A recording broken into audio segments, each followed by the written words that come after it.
시기세 hay to su thing solo thing solo le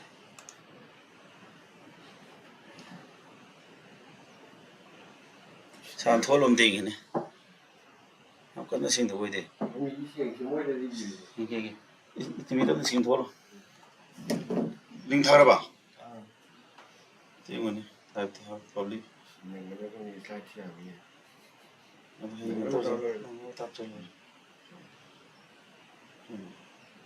싫어. 폴로는 사람들이 있네.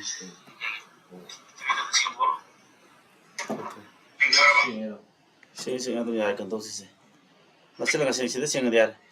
이 간도 떨어지. 암생. 이 간도 떨게. 라이브 세도 이 간도 떨어지. 밥사나도 간도 떨비로. 이디. Saturday kasi kita tahu ya koi CGL gi SSC gi CGL lo gira official event gi kare ni fiadu da lo in class full sing de hori yoning ba live ho gira offline ho gira tum tanaro office to phone to ro class in de pa mo da na ki CGL phone no ta pi ragi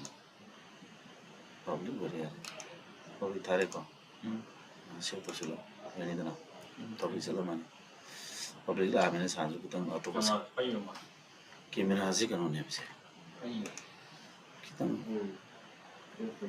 harus sih kita nanti itu ini maksudnya banyak lagi muka ini kucing kita betul cepat suji lira nah mana ini kenapa sih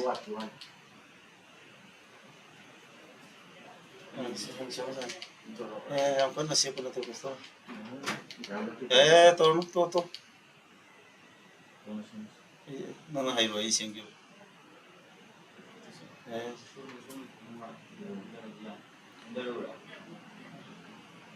Yani share.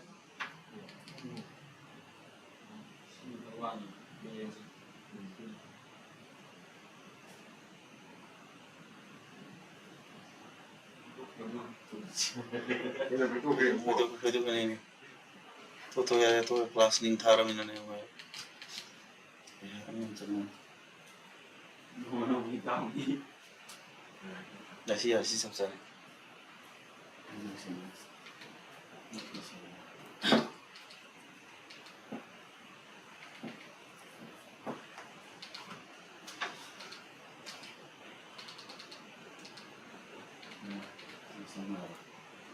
Online की मुझे दे दो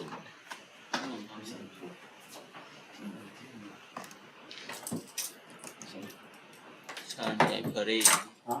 सोम जाएगा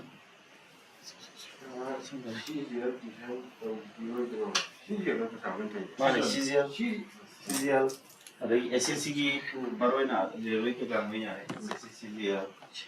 SSC की exam CGL CPO lo yani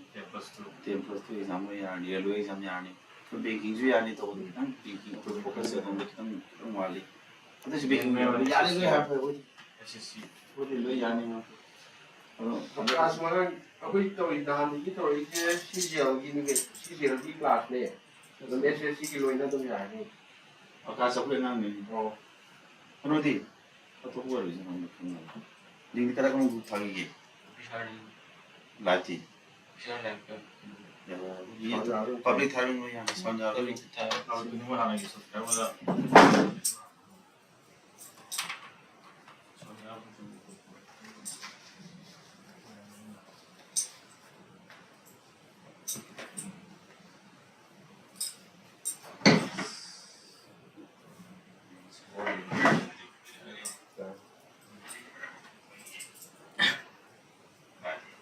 jadi kamu tahu sih aku tahu apa ya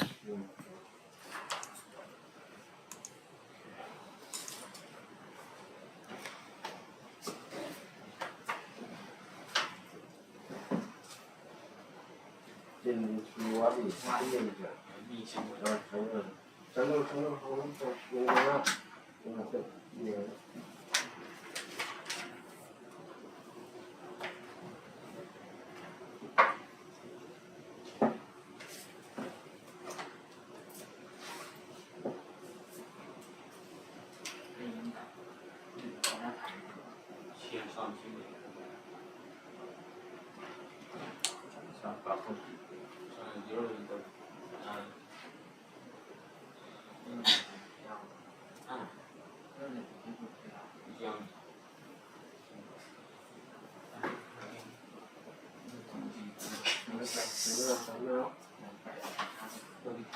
5 minutes maximum like share to biro si di ahad mo ke boni kaya ne fio in the move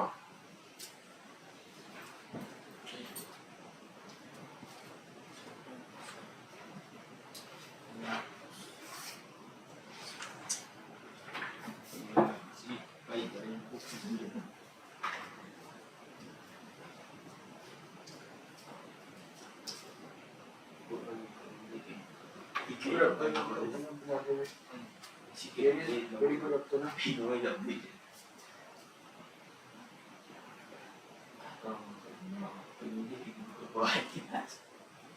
Okay, anyway, na si dah mo tat ni suka di ko akas orang. Koi CGL di wera ini itu sih exam ni sampai ada ko. Dulu malu na pada fokus ko dia CGL di muka.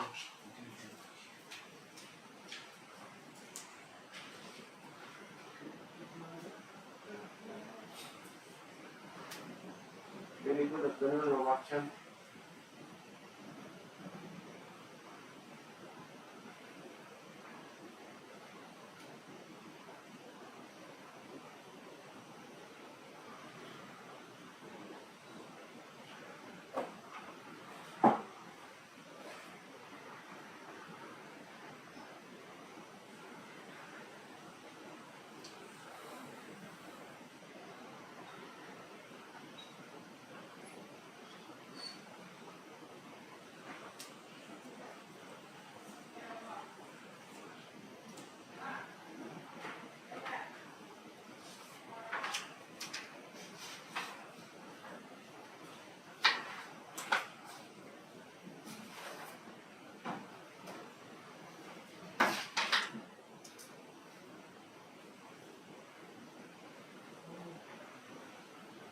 Itu di semua itu biro kena atas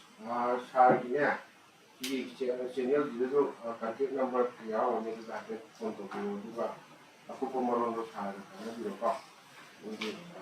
cuma tanggung hari.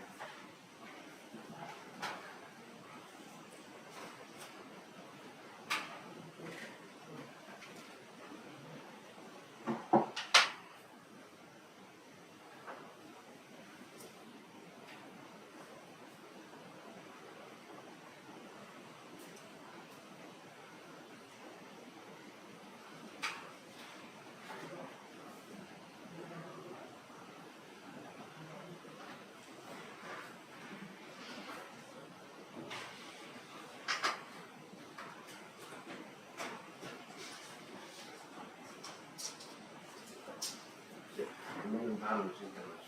baik, bisa positif dan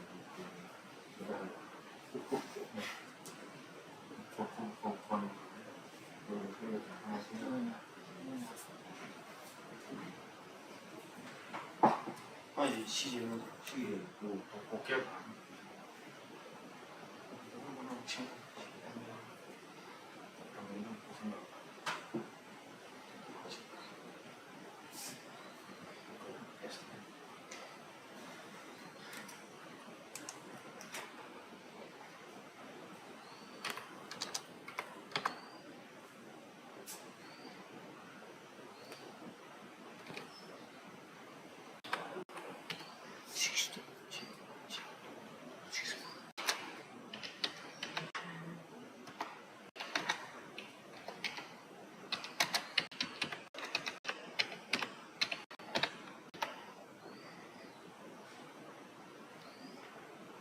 상황이 다 그래.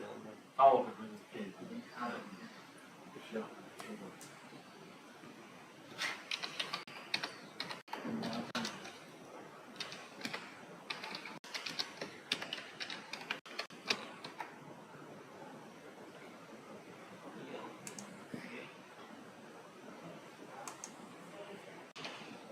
신나게 빌딩하면서 딱 고집만 고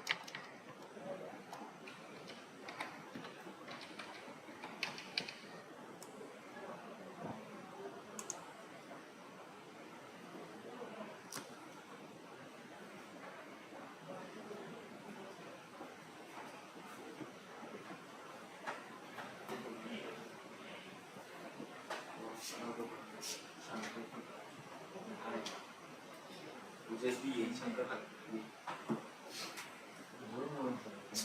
어떻게 거기를 이건 몇 번이냐?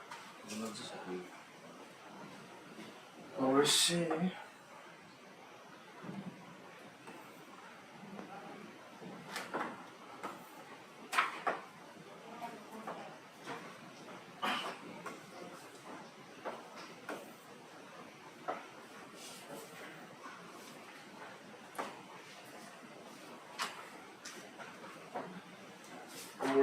Very good evening, Horacica.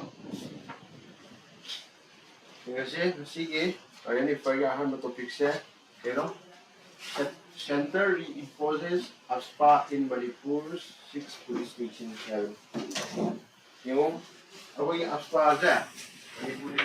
ako yung belly area ay tayo. Sige naman nautulang niya. Ito nahong na kita na. Ngayon hindi ako nahong na kita na matanda ko yung manuwi na belly police station tayo pamaganda ng hanggang reimpose of the mo ꯊꯝꯖꯜꯂꯦ ꯀꯩ ꯃꯔꯝꯒꯤꯅꯣ ꯍꯥꯏꯕꯗꯨꯗꯤ ꯀꯔꯤ ꯅꯣꯏꯅ ꯈꯪꯉꯤꯕꯗꯤ ꯑꯩꯈꯣꯏꯒꯤ ꯃꯅꯤꯄꯨꯔꯗ ꯂꯩꯔꯤꯕ sound ꯈꯤꯇꯪ ꯇꯞꯄꯦ ꯍꯣꯏ ꯌꯥꯔꯕ ꯑꯩꯈꯣꯏꯒꯤ ꯃꯅꯤꯄꯨꯔꯗ ꯍꯧꯖꯤꯛ ꯊꯣꯛꯏꯕ ꯏꯔꯥꯡꯁꯤꯅ ꯃꯔꯝ ꯑꯣꯏꯔꯀꯥꯟꯗ ꯀꯩꯗꯧꯔꯦ ꯑꯩꯈꯣꯏꯒꯤ ꯇꯝꯄꯥꯛꯀꯤ ꯄꯨꯂꯤꯁ ꯁ꯭ꯇꯦꯁꯟ ꯍꯥꯏꯇꯥꯔꯦ ꯁꯤꯒꯤ ꯇꯔꯨꯛꯁꯤꯗ ꯀꯩꯗꯧꯒꯦ ꯍꯥꯏꯕ ꯃꯇꯝꯗ ꯅꯧꯅ ꯑꯁꯄꯥꯁꯤ ꯀꯩꯗꯧꯔꯦ ꯔꯤꯏꯝꯄꯣꯁ ꯇꯧꯁꯜꯂꯦ ꯁꯤ ꯅꯠꯇꯦꯕ ꯑꯩꯈꯣꯏ ꯃꯔꯨ ꯑꯣꯏꯔꯤꯁꯤ ꯒ꯭ꯌꯥꯟ ꯇꯥꯕ꯭ꯔꯥ ꯀꯩꯅꯣ ꯃꯔꯨ ꯑꯣꯏꯔꯤꯁꯦ ꯍꯥꯏꯕ ꯃꯇꯝꯗ ꯑꯩꯈꯣꯏꯅ ꯊꯣꯡꯕ ꯃꯊꯧ ꯇꯥꯏꯁꯤ ꯀꯩꯅꯣ ꯑꯁꯄꯥ ꯍꯥꯏꯕꯁꯤ ꯀꯩꯅꯣ ꯁꯤꯅ ꯒ꯭ꯌꯥꯟ ꯇꯥꯏꯀꯣ ꯑꯁꯄꯥ ꯍꯥꯏꯕꯒꯤ ꯑꯊꯗꯤ ꯀꯩꯅꯣ ꯑꯩꯈꯣꯏꯒꯤ armed forces special power act 하는 마지 좀 간디 라이 알아 1950 아니까 마지 좀 간디 라키베 액 내봐 1950 아니다 그다음 마기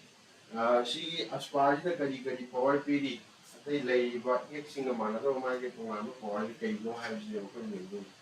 sound 타고 완전 잘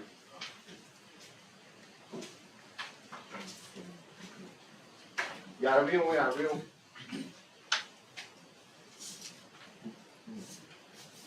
야이거 마지 좀 가르 라키네바 1950 아이다 그리고 마기 historical background 네 그만이 또 오늘 하면 또 마제 거기 pre colonial 맞던데 라오네 sorry pre independence 아이다 아버지 pre independence 아버지 그러와 거기 인디아제 인카덤 지금 하는 브리티시가 빨리 맞던 데기 라오 ana magi historical background ni kawai to geli yeng ji ko yung what is AFSPA na kang si AFSPA hai se ke no ha ba sa no hai gre armed forces special power act ha ba marui na hai ba ek se karam mo phom da salai ke hai ba tam da koi gi insurgency ki problem lai bai ta insurgency di ke hai ke koi gi lalo bu gi problem lai bai ta si ku mo phom da marui na si ek se salai na bu da mo ta lấy với cái quoi à đúng mà xe bây giờ independent India này independent thằng gì mà hàng cái cái này xí nữa cái hàng cái gì dùng gì quoi hiểu giờ này là pre independence mà tầm cái đâu ra mai AFSPA đúng này là bao nhiêu bây giờ cái India history là cái qua India muốn bên là có thể này quoi cái nào đó thì người ta ra công can tôi bị không nó hay không qua India muốn bên chứ 1942 nữa ra qua India muốn bên gì leader cái nào không được nó sẽ ai đâu Gandhi mà tôi Gandhi không được nó ra chỉ mà tầm đấy cái cái AFSPA cái mai cái xe cho nó bảo rồi mà tầm thứ tại cái quên là sẽ đã điều cái quên là sẽ cái hàng mà tầm ordinance quên là sẽ này ordinance hay cái thời cái nó người được không biết ordinance hay cái nó hay mà tầm đó quên là người là politics rồi không mà đi cái mà quên là không mà tầm đó mai due process cái này có si due process ka laga एक way पे आती है अदो सिदा ordinance high लगता है कि कहीं हाई में मतलब दंग साइगी सुना कर दे एक तो ना emergency way रहता है एक तो सीजन दबा सो क्या कर रहता है अदो बुंग साइगी due process of law तो सब लेता है कि एक के रोड मतलब तो कोई ले संग दबा अब emergency की needs way ले खले जता का way खले जे अदो काम तो कोई ना चन्ना बता अदो के हैक सुना कर दे है मतलब ordinance है का पूरा ने ओके के को अखोइना एक अमा सेम लो होना बका द मागी ड्यू प्रोसेस वे ले हाबदि process step by step build the ek wala ek the mu kano chalai pa si myam lei ko si myam je kan thu ga to ya de ba du bu we constitution na power am le adu power ke jong ha ma ta ko na ordinance power ha kan ne si ordinance si na ga na sa ki due process ko kan thu ma kan da ko na sa ek particular ek to ko ne ke do chalai lo ya ya ba adu gi ordinance we na ma che si na ko ne ba ke gi emergency need we ko gi kang kan da quite India movement je ke do ma ki ko ko ma tam ne India da ko British pa li nge wa ni ada kana na hukum mo ha matam da ko viceroy mo parliament viceroy ni mamin ke ga matam da viceroy lilit go ha ben pa ni pa ni matam da ko quite India movement je kana sang je ni ko si sang je bu kan da mai ke ma thai ke ko gi anti British we sentiments ma am ni to ma to re na so si de nam da no ko no kan sa i ko na pa so no ko no kan ni matam du sang bi na ta adu matam do matam du ngai bi ya da ni na a thu bu gi we na ku ta la ki do te yo ne एक ने other ने से मान ordinance है क्या था eco सनाई जा अदुगा सिगी British की मागी चनरम बजा अखोने इंडिया नि खा तमो मतुंगा केदोरा सिगी लेगेसी नि तो मखा सम दो वाई था अरो तों का लाग्रे 19 क्या लाइबा 58 लाग्रे अदु अहान बा अखोगी सिगी अफस्पा जे करम बस के तखाना तुम की हा मतम दा अखोगी नॉर्थ ईस्ट की Assam high row Hunje खंगिना then hana si excess lai mo horis ada si na kali power mo pi di ha do mi yeng ji ko yeng ji si da kana na power pi ke ha mo do especially ke ko army amsung ke dora koi assam rifle ready paramilitary troops lai ba ready central police force CRPF mai ba me ham ja si da mai additional power pi ke additional power no ha mo do da no na khang mo ko police we ke ra ready sharp ya ko gira mo ko ju mo ko na tong ning ne ka mi pha ba mi pun ba ya ke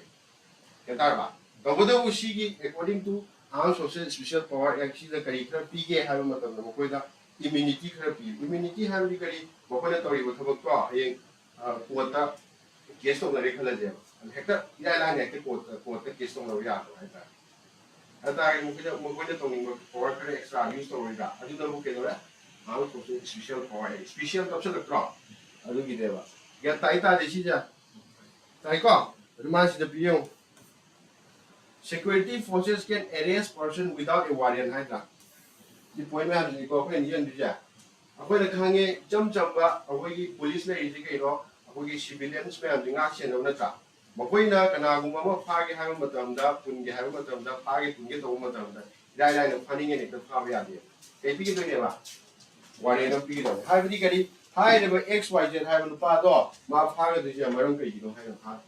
hiding a part of it. Adubu, according to the Armed Forces Special Power Act, the Saisi warrior there. You took it ever, don't have it, XYZ. But I had your trap. I tell you what, the young Mahana the high cake, how I get the Ponga Pavia, the Sergeant Dublina, Mohan Bear, and to the Muyati. Kariguma Saidi, a official now. Was the she the party singer the high she parties might know the she can't get on one singer will be direct by the power. Single singer of Kedora, no power. And I was doing now. She took it in the car. That I got. And the Mahachi put a high to come down to special power action, Draconian law, I will come in. Yeah, I can never.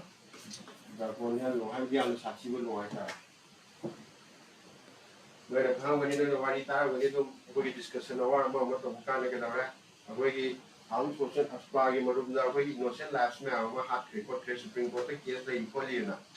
And the same one I go 1,500 in the Supreme Court, 1,500 in the yes, here now, Supreme Court to get over. Ending the evening go. They see a Swazigi Marunda, we get taken on the Tokyo now. Taking on the decay, such never could pull away that. Here, Vasiki Magi, background the Chama. The Higi Maru, you don't have this how you hire a call. And a Lotura, a wicked party, police station, credit of Torda, among the impost of Wikidegi, Maru, the Inigo Sap. It's provided there. It also provides security forces with legal immunity. Have watches soon. Kinikos and Hagico, the site, what the case like Amaton, no Magic. Yeah, I like a good water case from the yard. Not local. ꯁꯤꯝ ꯂꯩꯔꯦ ꯑꯩꯈꯣꯏ ꯗꯤꯁꯇꯔꯕ ꯑꯦꯔꯤꯌꯥꯁꯤ ꯀꯅꯥꯅ ꯂꯥꯎꯊꯣꯛꯀꯗꯣꯏꯅꯣ ꯍꯥꯏꯕ ꯃꯇꯝꯗ ꯁꯤꯗꯤ ꯑꯩꯈꯣꯏꯒꯤ state ꯑꯃꯗ ꯃꯥꯒꯤ ꯂꯩꯔꯤꯕ ꯒꯣꯕꯔꯅꯔꯗꯣ ꯑꯗꯨꯗꯨꯅ ꯔꯤꯀꯃꯦꯟꯗꯦꯁꯟ ꯄꯤꯔꯅꯤ ꯀꯥꯏꯗ ꯊꯥꯔꯅꯤ ꯁꯦꯟꯇꯔꯗ ꯊꯥꯔꯅꯤ ꯑꯗꯨꯒ ꯁꯦꯟꯇꯔꯗꯒꯤ ꯍꯣꯝ ꯃꯤꯅꯤꯁꯇꯔꯅ ꯀꯩꯗꯧꯕ ꯁꯨꯃꯥꯏꯅ ꯇꯧꯗꯅ ꯁꯤꯒꯤ ꯄꯥꯔꯇꯤꯀꯨꯂꯔ XYZ ꯍꯥꯏꯔꯤꯕ ꯃꯐꯝꯁꯦ ꯗꯤꯁꯇꯔꯕ ꯑꯦꯔꯤꯌꯥꯅꯤꯅ ꯂꯥꯎꯊꯣꯔꯛꯑꯦ ꯈꯜꯂꯁꯦꯕ ꯑꯗꯨ ꯇꯥꯔꯗꯤ ꯀꯩꯗꯧꯔꯅꯤ ꯑꯁꯄꯥꯗ ꯊꯝꯖꯤꯜꯂꯛꯑꯅꯤ ꯒ꯭ꯌꯥꯟ ꯇꯥꯍꯧꯕ ꯇꯥꯍꯧꯗꯕ꯭ꯔꯥ ꯍꯥꯏꯔꯣ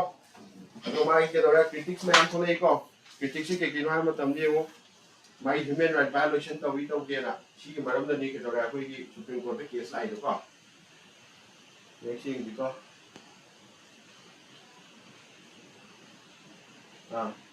ꯑꯗꯣ ꯃꯥꯒꯤ ꯄ꯭ꯔꯣꯚꯤꯖꯟ ꯈꯔ ꯄꯤꯔꯤꯌꯦ ꯀꯩꯅꯣꯒꯤ ꯑꯦꯐꯁꯄꯥ ꯑꯦꯛꯀꯤ ꯃꯇꯨꯡ ꯏꯟꯅ ꯀꯩ ꯍꯥꯏꯒꯦ ꯌꯦꯡꯁꯤ ꯀꯅꯥꯅ ꯉꯁꯥꯏꯒꯤ ꯆꯤꯐ ꯃꯤꯅꯤꯁꯇꯔꯅ ꯗꯤꯁꯇꯔꯕ ꯑꯦꯔꯤꯌꯥ ꯑꯣꯏꯍꯟꯕ ꯑꯣꯏꯍꯟꯗꯕ ꯃꯥꯒꯤ ꯄꯋꯥꯔ ꯂꯩꯇꯦꯀꯣ ꯀꯅꯥꯗꯅꯣ ꯂꯩꯔꯤꯁꯦ ꯒꯚꯔꯅꯔ ꯑꯣꯐ ꯗꯤ ꯁ꯭ꯇꯦꯠꯇꯅꯤ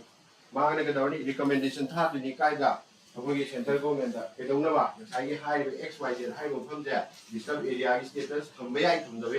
ꯌꯥꯗꯦ ꯑꯗꯨꯒ ꯃꯥꯅ ꯊꯥꯔꯕ ꯃꯇꯨꯡꯗ ꯀꯅꯥꯅ ꯑꯃꯨꯛ ꯑꯌꯥꯝꯕ ꯄꯤꯔꯛꯀꯗꯣꯏꯕ ꯑꯩꯈꯣꯏꯒꯤ ꯁꯦꯟꯇ꯭ꯔꯦꯜ ꯒꯣꯔꯃꯦꯟꯅ ꯄꯥꯔꯇꯤꯀꯨꯂꯔꯂꯤ ꯀꯔꯤ ꯍꯣꯝ ꯃꯤꯅꯤꯁꯇ꯭ꯔꯤꯅ ꯍꯧꯖꯤꯛ ꯄ꯭ꯔꯖꯦꯟ ꯍꯣꯝ ꯃꯤꯅꯤꯁꯇꯔ ꯀꯅꯥꯅꯣ ꯍꯥꯏꯔꯣ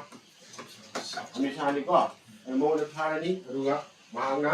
ꯂꯥꯎꯊꯣꯔꯛꯀꯗꯣꯏꯅꯦꯕ ꯍꯥꯏꯔꯤꯕ ꯃꯐꯝꯁꯦ ꯗꯤꯁꯇꯔꯕ ꯑꯦꯔꯤꯌꯥꯅꯤꯅ ꯑꯗꯨ ꯂꯥꯎꯊꯣꯛꯈꯤ ꯇꯥꯔꯗꯤ ꯏꯃꯤꯗꯤꯌꯦꯠꯂꯤ ꯑꯗꯨꯝ ꯆꯠꯅꯔꯅꯤ ꯃꯥꯒꯤ ꯑꯦꯛꯇꯨ ꯆꯂꯥꯏꯕ ꯍꯧꯔꯛꯑꯅꯤꯀꯣ ꯑꯗꯨꯕꯨ ꯀꯩꯒꯨꯝꯕ ꯃꯥꯁꯦ ꯗꯤꯁꯇꯔꯕ ꯑꯦꯔꯤꯌꯥ ꯍꯦꯛ ꯂꯥꯎꯊꯣꯛꯈꯤꯕꯗꯒꯤ ꯅꯣꯡꯉꯥꯜꯂꯒ ꯑꯃꯨꯛ ꯂꯧꯊꯣꯛꯄ ꯍꯦꯛꯇ ꯌꯥꯕ꯭ꯔꯥ ꯑꯃꯨꯛ ꯍꯥꯏꯔꯅꯤ ꯌꯥꯗꯦꯕ ꯍꯧꯖꯤꯛ ꯂꯥꯎꯊꯣꯛꯑꯦ ꯈꯜꯂꯁꯦꯕ ꯀꯩꯗꯧꯒꯅꯦꯕ ꯃꯤꯅꯤꯃꯝ 3 years ꯀꯩꯗꯧ ꯁ꯭ꯇꯦꯇꯁ ꯀꯣ ꯊꯝꯒꯗꯕꯅꯦ ꯍꯥꯏꯔꯤꯕ ꯃꯐꯝꯗꯣ ꯁꯤꯒꯤ ꯗꯤꯁꯇꯔꯕ ꯑꯦꯔꯤꯌꯥꯒꯤ ꯁ꯭ꯇꯦꯇꯁꯁꯦ ꯑꯗꯨꯝ ꯂꯩꯍꯟꯒꯗꯕꯅꯦ ꯌꯥꯔꯕ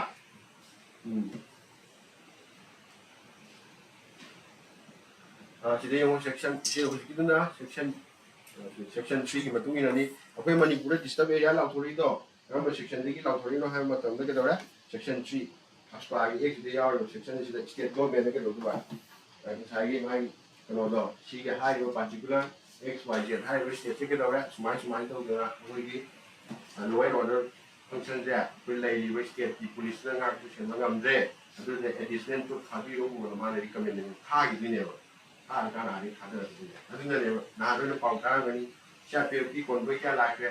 ꯕꯇꯥꯂꯤꯌꯟꯒꯤ 10 ꯂꯥꯛꯈ꯭ꯔꯦ ꯍꯥꯏꯕ ꯅꯠꯇ꯭ꯔꯥ ꯑꯗꯨ ꯀꯅꯥꯅ ꯊꯥꯔꯤꯅꯣ ꯒꯣꯕꯔꯅꯔꯅ ꯊꯥꯗꯣꯏꯅꯦ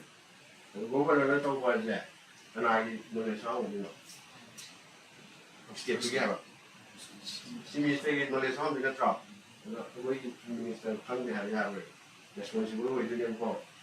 ꯒꯣꯕꯔꯅꯔꯁꯤ ꯀꯅꯥꯒꯤ ꯃꯈꯥꯗ ꯋꯥꯛ ꯇꯧꯗꯣꯏꯅꯣ ꯑꯩꯈꯣꯏ ꯆꯤꯐ ꯃꯤꯅꯤꯁꯇꯔꯒꯤ ꯃꯈꯥꯗ ꯋꯥꯛ ꯇꯧꯗꯣꯏ ꯅꯠꯇ꯭ꯔꯣ ꯑꯗ ꯑꯩꯗꯤ ꯈꯪꯗꯦ ꯒꯣꯕꯔꯅꯔꯅ ꯇꯧꯕꯅꯤ ꯍꯥꯏꯕ ꯁꯨꯡꯌꯥ ꯌꯥꯔꯣꯏ ꯌꯦꯠꯂꯒ ꯁꯦꯝꯕ ꯌꯥꯔꯣꯏ ꯀꯣ ꯁꯤꯐꯥꯎꯗ ꯑꯩꯈꯣꯏꯅ ꯈꯔ ꯈꯪꯖꯤꯟꯕ ꯗꯔꯀꯥꯔ ꯇꯥꯏ ꯁꯤ ꯌꯥꯔꯦ ꯑꯁꯄꯥ ꯌꯥꯔꯦꯀꯣ ꯁꯦꯛꯁꯟ 4 ꯀꯩꯁꯨ ꯌꯥꯝꯅ ꯀꯩꯅꯣ ꯇꯧꯕ ꯅꯠꯇꯦ ꯃꯔꯨ ꯑꯣꯏꯕ ꯅꯠꯇꯦ ꯌꯦꯡꯉꯁꯤ ꯅꯦꯛꯁ ꯇꯣꯄꯤꯛ ꯑꯃ ꯌꯦꯡꯁꯤ ꯑꯩꯈꯣꯏꯒꯤ ꯅꯣꯕꯦꯜ ꯄ꯭ꯔꯥꯏꯖ ꯌꯦꯡꯁꯤ ꯍꯟꯗꯛ 2024ꯒꯤ ꯅꯣꯕꯦꯜ ꯄ꯭ꯔꯥꯏꯖ ꯄꯤꯈ꯭ꯔꯦꯀꯣ ꯑꯗ ꯅꯣꯕꯦꯜ ꯄ꯭ꯔꯥꯏꯖ ꯄꯤꯈꯤꯕꯁꯦ ꯀꯅꯥ ꯀꯅꯥꯗ ꯀꯃꯥꯏꯅ ꯇꯧꯔ ꯄꯤꯈꯤ ꯈꯣꯠꯈꯤ ꯀꯔꯝ ꯀꯔꯝꯕ ꯐꯤꯜꯗ ꯅꯣꯕꯦꯜ ꯄ꯭ꯔꯥꯏꯖ ꯄꯤꯈꯤ ꯀꯣ ꯑꯗꯨꯒꯤꯅꯦꯕ ꯑꯩꯈꯣꯏꯅ ꯅꯩꯅꯗꯣꯏꯁꯤ ꯅꯣꯕꯦꯜ ꯄ꯭ꯔꯥꯏꯖꯁꯤ ꯆꯍꯤ ꯈꯨꯗꯤꯡꯒꯤ ꯑꯗꯨꯝ ꯄꯤꯗꯣꯏꯅꯤꯀꯣ ꯑꯣꯟꯂꯥꯏꯟ ꯀꯥꯡꯕꯨ ꯌꯥꯕ꯭ꯔꯣ ꯌꯥꯗꯕ꯭ꯔꯣ ꯑꯍꯥꯟꯕ ꯇꯣꯄꯤꯛꯀꯤꯗꯣ ꯌꯥꯔꯦꯀꯣ ꯑꯅꯤꯁꯨꯕ ꯇꯣꯄꯤꯛꯀꯤ ꯌꯦꯡꯉꯁꯦ ꯑꯩꯈꯣꯏ ꯅꯣꯕꯦꯜ ꯄ꯭ꯔꯥꯏꯖ 2024ꯒꯤ ꯅꯣꯕꯦꯜ ꯄ꯭ꯔꯥꯏꯖ ꯄꯤꯈ꯭ꯔꯦꯕꯀꯣ ꯑꯗꯨ ꯀꯅꯥ ꯀꯅꯥꯅ ꯀꯔꯝꯕ ꯐꯤꯜꯗ ꯅꯣꯕꯦꯜ ꯄ꯭ꯔꯥꯏꯖꯇꯣ ꯐꯪꯈꯤꯒꯦ ꯌꯦꯡꯁꯤ ꯅꯣꯕꯦꯜ ꯄ꯭ꯔꯥꯏꯖ ꯑꯩꯈꯣꯏꯅ ꯈꯪꯒꯗꯕ ꯑꯃꯗ ꯐꯤꯜ ꯀꯌꯥꯗ ꯅꯣꯕꯦꯜ ꯄ꯭ꯔꯥꯏꯖ ꯄꯤꯒꯅꯤ ꯍꯥꯏꯕ ꯃꯇꯝꯗ ꯌꯦꯡꯉꯣ ꯅꯣꯕꯦꯜ ꯄ꯭ꯔꯥꯏꯖꯁꯦ ꯅꯣꯕꯦꯜ ꯄ꯭ꯔꯥꯏꯖ ꯍꯤꯔꯝ ꯀꯌꯥꯗ ꯅꯣꯕꯦꯜ ꯄ꯭ꯔꯥꯏꯖ ꯄꯤꯅꯤ ꯍꯥꯏꯕ ꯃꯇꯝꯗ ꯍꯤꯔꯝ 3ꯇ ꯅꯣꯕꯦꯜ ꯄ꯭ꯔꯥꯏꯖ ꯄꯤꯅꯤꯕ ꯍꯤꯔꯝꯁꯤꯡ ꯑꯗꯨ ꯀꯩꯀꯩꯅꯣ ꯌꯦꯡꯉꯁꯤꯀꯣ ꯅꯝꯕꯔ 1ꯗ ꯀꯩ ꯂꯩꯔꯅꯤ ꯑꯩꯈꯣꯏꯒꯤ ꯐꯤꯖꯤꯛꯁ ꯂꯩꯔꯅꯤ नंबर 2 दा करी केमिस्ट्री नंबर 3 दा करी पीस नंबर 4 दा करी फिजियोलॉजी जो कोई ना मेडिसिन है कि कोई का बड़ा सुविधा है रो पेनो लिटरेचर तरुण सुविधा करी economics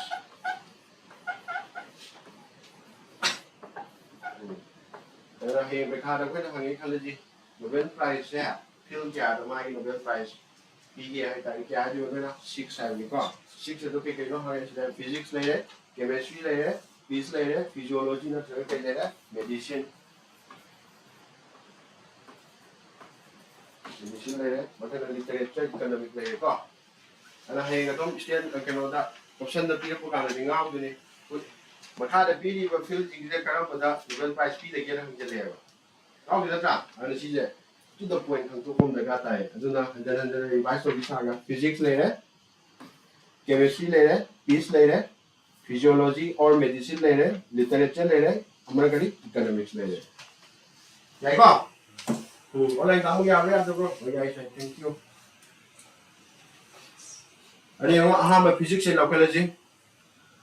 Ako gi 2024 ki Nobel Prize in Physics se kanana phangi ka ha matam da mi ani na phangi ka John Hopfield haibo ga Geoffrey Hinton haibo na pani da phangi kai gi da bak phangi ba bakoi da tawgi ba thabak ki da bak ta adu si da ma ga ha gi point ma ga suppose ngasi ai na tawre ba thaba ma yam da chingkha ni ngai ba thaba ma ai na prithvi pum ba da ka ni dum da ka we poram tawre ngasi tawre na ina na handak chei ki Nobel Prize phangi am le ki ko mama ngai to bi we da ngai ta Ata mobani no fangi je tang kan gi wa ko re mani 2024 da phang ba ta ata mobani no wa ko 2000 kai we mani Jadi chi we ngani ni ba ma ya du gi no le sin le bi ro kai da for the foundation discovery and invention that enable machine learning and the neural network ai chi gi iram je ke da ra ko gi hai ba John Hopfield and Geoffrey Hinton hai ba no pa ni je sin the physics ka ke da ra Nobel Prize phang ya ko yang si Pak na siya mali hangdam ni ko. Adu lo na siya hangdam siya di among lusan gaya ko. Adu hangdam dia di. Among nga malati. May hangdam sa lo. Yo. Ay ba bisa ka dito sila ko. John Hinton sila na. Among geometry. Kaya physics 2024 ni ko. 2024.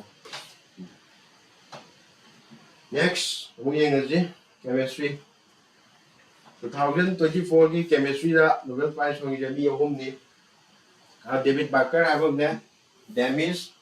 AFSPA है वो ने John Jumper है वो इपा home जेके दोगे वो की chemistry da Nobel Prize होंगे पा अरे मकोई ना तो वो तो बक्स ने क्या है बताओ ने सिर्फ पीरे ये वो for computational proteins design चिना कनागी David Barker की वाकनी अरे for protein structure prediction चिना Demis AFSPA and John Jumper hai ba pa ani di wa ni ko maming ge no to so no script sound craft ta pe sa sound di sem ni na tang ye mo manage to ro pa na ga sem me ro ko technical problem le ma le ye mo ki no on maru no online ka bu to screenshot lo chen la ga no ye ge di ye mo su kai de ko si particular no maming di khang de ne dum ji di ke no tu na point ne ha da ha ga de 2024 की Nobel Prize से कराना fungi के ना बेगामी साल में फिर नवाई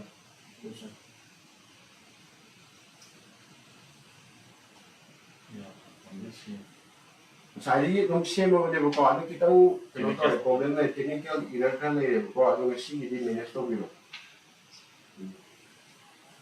सी आ रहे chemistry की आ रहे को नेक्स्ट सी आ ये वो हाई में पाहुम सी ले तो with picture ka mine ka doctor lo vi yung ko lu vi thoi ki sa ko happy picture happy je David Barker sila re Demis SSB sila re John Jumper sila re ko ama na USA da gini ama ani na ka digi UK United Kingdom da gini ko sila ka ino chemistry next yung ji kitang speed kitang law ko sa si kaya ni fiare slot kitang yam ne ko na and the limit we will not know to go. Physiology is hard to look at medicine. Has one of the time. Medicine the Victor Ambrose and Gary Lukuns. I will upon is the Canada of 2024 physiology having medicine the Nobel Prize from the Makogi walks he can open it over to book. The microRNA and its role in the gene regulation. I will watch it and open the Nobel Prize finish.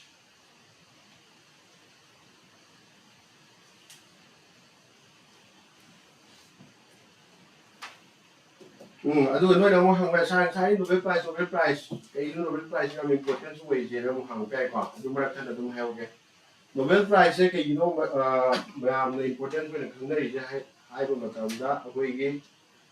world là phải đi cái đó prestigious award này hay đi cái đó yang này cái thứ này ngay về award nó này rồi mong muốn cái yao đi cái monetary cash prize cái yao đi có đấy thì tôi phải cái nó cái này này tôi mà khai được yao cái đi rồi monetary mà cái prize kia với cái sai Indian currency là hai cái đó 8.9 crore rồi có yao vậy ba 8.9 crore almost cái 9 crore này rồi Indian currency mình không có tầm được có rồi 너네 강가다고 시다고 할게. suppose 다 미니 방에나 each and every individual that 8.9 방정을 찍고 monetary value 다 계속 봐. 시리즈 원이 얘는 연다 보이까. next 얘가지. 영어 아이고 빠니 니코 로나 price 방이다. in addition next thing actually I'm interesting what is very important has Nobel Prize in Literature 2024 we Korea mà cha đi có mai mà mình kia coi hen càng hay gì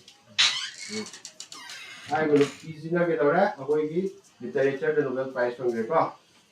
rồi mai achievement cái này cái gì for an intense poetic prose that confront historical traumas and expose the fragilities of human lives hay gì sige watchdan ni mahang na koi gi Nobel Prize in Literature phang ai tai mo than to ni mai sai mo ni value kya phang ni ai po nai mo than phang ni yam phang ni no kan de ko adu mo di ke ta ra ke to ni si monetary value ji da te mo nei ni kai no jet ni prestige ai ba si gi 8.9 ni mo ko ni si gi phang na mo ho na mo tam da ke da wa to bu lo mo to ne mo ro ni ano si di ke ta ra mọi người nó về gì có giờ này có gì literature online kamu giờ này có next time yang gì Nobel Peace Prize 2024 Japan nó chani cái nào mỗi mà mình đi pa với cái đồng tông này có cái số cái đi Nihon Hidan Kyo hay là Japan như cái đó đấy rồi cái 2024 cái Nobel Peace Prize phang cái gì rồi cái Prithvi đó hồi cái đó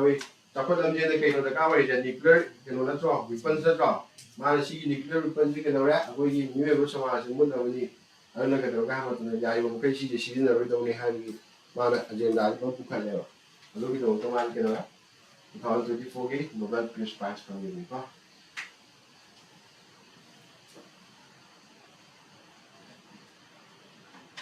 Shime ya ri ko si na ko gi buji ki kana na phang gi ha ni ma ko bu ni aesthetic way with a Nobel Prize that Shima Kang the target Nobel Prize in Marie Dama Perman the point play out in Go and the point of change. More volume, sorry. The economics to go. Economics to the Canada Pangra. With their own at smoke Lou, Simon Jameson, and James Robinson Higher of whom in the Pangra. Economics for studies of how institutions are formed and affect prosperity. Hindi lo maming dia. Sige trick siya. Si maming niya ko na familiar with maming na tiyan na kamay na kang gati kaya option dia yung kang ni ko no hang pekada. An option dia lai na distinguish to ngam na no ko ni ko trick sana wi ai ko dum. Adu trick ko dia ano na sana dum. No to we are sana trick hai mo ko mai hai kada ji. Mai maming niya ho ko dum lo we ai ko. DSR gan. DSR di kari economics ka mai. Bukan di sana tu biar ni cikgu. Si yare economic yare sila Nobel Prize ki mai field tu rumah kena nak pendia tu yare. Next time yang si dia Nobel Prize habis mai menunggu yang poin ni kena yang Nobel Prize pi ni kena apa tu Sir Alfred Nobel tu lupa meleman hukum ni kau mai si bagi mai anniversary hai tare. Ada ni kita dia kau nak Nobel Prize ya, announce tu dia. Dia ngo Past Monday of October have October get a hand bucket of one to govern Michigan get away, a Nobel Prize get on the announced to the laptop of the game. The Mazi kind of began with the new size my field get behind it, filter the behind her. Yeah, interesting or is it Hamilton, the Shigi Peace Chair, she did to Marcana, Pig Hamilton, the Norway appeal. Norway high of weekend of the country there. She appeared to go rest patch the Canana Pig Hamilton, the Sudan appeal. Get that go. Norway, Sweden, Denmark, Finland, and they would be hacking late, Scandinavian country hacking they go. Europe ki ama to the level the world map ta ada akwai peace prize na kana na pi ba Norway na pi aduga lemo ri manga na kana na pi ba Sweden na pi sima ha ka makha da pi ba akwai Nobel Prize na Norway na pi je karam no tari ke ha ba peace peace to ka tani kana na pi je Norway na aduga tai da kana ra Sweden na sida pi physics na chemistry na economics na kana na pi Royal Swedish Academy of Science na sin pi ba aduga Nobel Prize medical kana Nobel Assembly at Karolinska Institute hai na medical na physiology ki pibo ka aru Swedish Academy na kai pira literature pira Norwegian Nobel Committee na kai peace pira kenai ko mafam amana institution na organization na pula pibo na te ko baru oi na khang du je ya lai na peace dang khango atai di kana pira sana Sweden ma khanga ama dang khango ya Demo, 10 December ni, 10 December kay tayo ba? Ni Alfred Nobel hay je, magi death anniversary ta ba tayo ba? Jadi, ako'y Nobel Prize na announce to wish. Yan kasi interesting way na ako'y akong suba topic sige ko. US election. Loy gre, kana gre. Donald Trump na gre ko. Donald Trump na gre. Kaya suba president hoy gre. 47 오이그래 지봉에 거는 강기지 만능기 한전 뭐 강게 거는 그러면 이제 리행이 그게 본행이 개어 그게 말로 이런 거 담는 거기 다음에서 모디네 그러더라 뭐반 이제 다이 핫 팬이고 47 president of kan congress letter 그래 그래서 거기 얘기 듣자 개랑 뭐 담다 지대 뭐 US election 에 가만히 있던 나한테 하면서 하는 거 panjang US state क्या ले बा How many states are there in USA? 50. क्या ले है 50 ले है को अरुग मागी फिरान दा रिप्रेजेंट और स्टार में यावे स्टार मोम के स्टेट में रिप्रेजेंट सब है दा today हम सिदा मागी स्टेट्स में हम ने सिदा मागी स्टेट तो करम मागी सीट क्या है क्योंकि लोकसभा की सीट का है तारे इंडिया दा है ना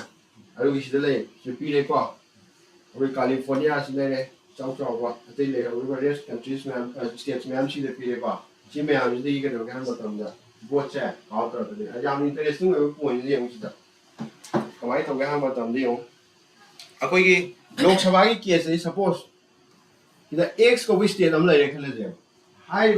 एक्स को भी स्टेट चाहे मैं ये लोकसभा की सीट 20 ले रखे ले जाए बोला था उनको अकोई ये कमाई तो उधर यूएसए की इलेक्शन की इंडिया इलेक्शन की डिफेंस में क्या है दिन लाके भी The X of state am lay high was that Lok Sabagi might 20 later. I do a political party and the fight over. But then when I got a quick BJP ga Congress to fight over a BJP na Katare, Tanga for a collegium. I do Congress a cap, Manga for a collegium. I thought the more when you're funny, you should say, and it is a Democratic Party you wish I didn't. I do a CKS, you say you wait there. The money and people. Suppose she again, she California have a state, she look at the round of the 55 later. 55 से के दौगे हम मतलब ना Donald Trump ना हाथी fungi खले जे लेमो regret ना कोई कमला हैरिस ना फंगे खले जे लेमो रिगेट ना कना ना कमला हैरिस ना अता कना ने खेले डोनाल्ड ट्रम्प ने खेलगा लेमो गसा कमला हैरिस ना फंगे शिट जो अजु पुलब सिंग ना लाकने गंदा दिसा नाइ ले ता देम का के को सी इंडिया इदि गंदा बता दो हारो 20 लेवल मनुंग दा पार्टी नि ना माइना फंगे सपोज 15 अमसुंग 5 फंगे खले जेबा पार्टी दुगी एलडी से दमोइ जेगिनेबा बीजेपी ने 3 फंगे खले जेबा कागा दु गनाय ओइगिनेबा बीजेपी विगिने मंगा दु गनाय विनेबा कांग्रेस में एनपी वे फंगे पार्टी दमोइ नेबा सिगी अदुगी इंडिया केस से यूएसए ददी ओइदेबा कमाय ओइदगे हम मतम एग्जांपल लावर जेबसे सिगी सिदा मु हाय जेब सिगी स्टेट सिदा तरा न तो लेजा डोनाल्ड ट्रम्प ना 7 फंगे खले जेबा डोनाल्ड ट्रम्प ना दीना क्या 7 फंगे खले जेबा मागी राइवल तो कनानो कमला हैरिस नत्रो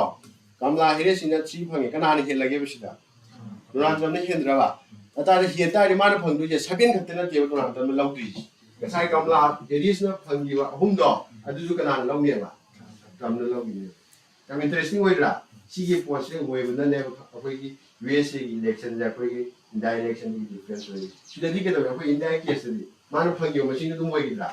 अरे तागे दी सिदा मोइना टारगेट ओइदे के नो हामा तमदा चोबा चोबा si chau ra mai kya le 55 le tra ade si la kya le 16 le 20 le smai le tra si ko state si de ka target to yo mo ko hai da to Donald Trump ga kam la Harris ga ke na phang no ke yi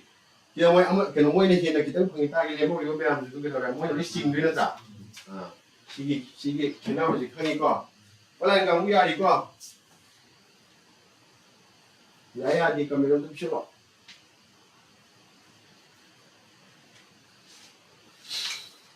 kia rồi người slide mà học kiểu sao kia kia cái India cái mai lục sai xin là cái này mà phải đi làm cái đâu là Uttar Pradesh làm gì sao Uttar Pradesh làm gì có Uttar Pradesh IT gì mà nó suppose cái BJP là cái này mai 60 phần hay là gì jadi Congress 20 phần hay là gì Congress thì 20 phần sẽ cái gì nó mà ở đây thì mà nó chỉ là 20 phần người ta level đi với state mà hắn đó sai Congress na jaga to party jo mayam to ta BJP ya la na chi pi do da tra adu ki so ka da no di le ki election ni le ki ko adu difference to is jo happy om sana yang si de electoral college na akoi ki America ki election je kamai to ga ma to na mai praja mayam no direct president du khal lage ne direct khan de bo tha da de ba ko adu ga akoi India tha da budi tha da de ko adu India ki khang ka election ke loge USA ki khang ga ni India ni an khang ne na Kyo akoi ki India ki election da ke da ra akoi electoral college nam le ni si ya ma ru ni ko si ke mun da ta electoral college da kana kana include to ge na ha ka ne be kha da na Kyo electoral college sa ya ri je kana kana no akoi ki elected members of the parliament elected have wa se mun da ta ko the nominated hai ki ko nominated ha rom ga elected ha rom ga le ni nominated ha ba kana na khan ba vote of the president na pick out khan ba do ara elected ha na praja me na vote ha da ba do ko karamba elected members of the MPs jawre si the MPs ji karamba no Rajya Sabha gi members ju ke ko MP ko gra Lok Sabha ji ko gra hai ko me am no pulani yare ko mathang da ke le ra akoi gi elected si da elected ha ba wa si ne nominated si na de ko akoi gi state assembly le ba akoi gi ML ke no do MLS me am do adu ju ke da ra ko da ya or de ko adu ga akoi union territory state na ta ba akoi union territory khana le union territory de ke da ra masa gi akoi assembly le jabai ta ku da mo na ga da Delhi and Puducherry makoi ju ke le ni assembly le ni mo kai le mo ni MLA le mo ta adu me am no pula pula ni ro ke do ga ma ta no kai sem de ne ba electorate college atari si yeng ga jo ma hai le ba electoral college ya kara sanya ma to ke ta la number 1 da ni haro MP vote from Lok Sabha and Rajya Sabha ani ki MPs me amar kari MLA statro ta digi vote state amasung kari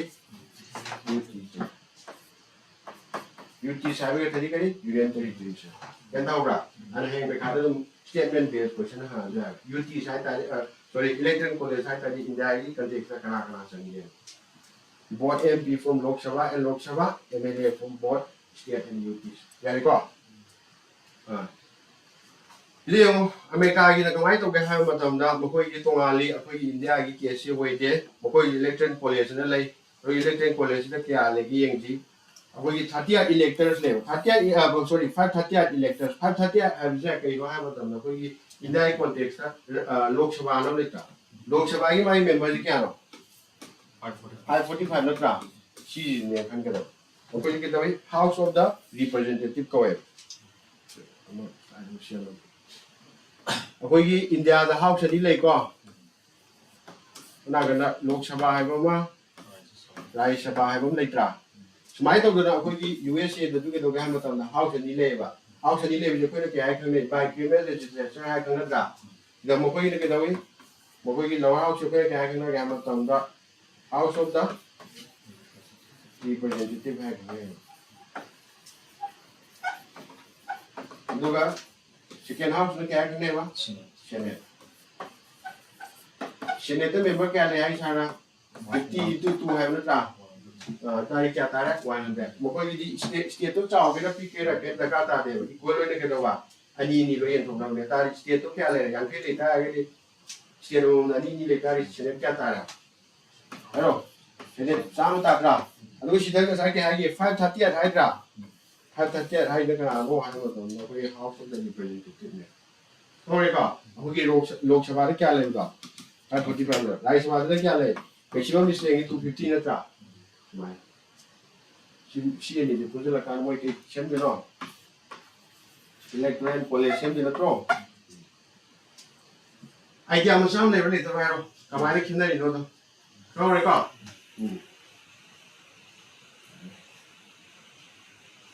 मुझे ना fund क्या नुपा जो ना जरा promo वगैरह कमला हिरिस वगैरह मार का क्या तारीख क्या फंड ना 270 ना अगर इंडिया कॉन्ट्रैक्ट क्या ना 273 अरे को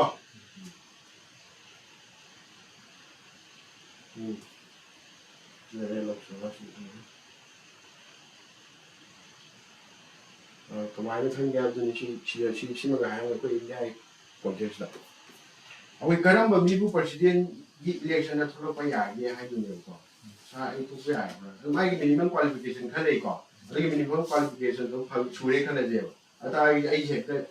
प्रेसिडेंट इलेक्शन लेप याने यादे कदोगदबा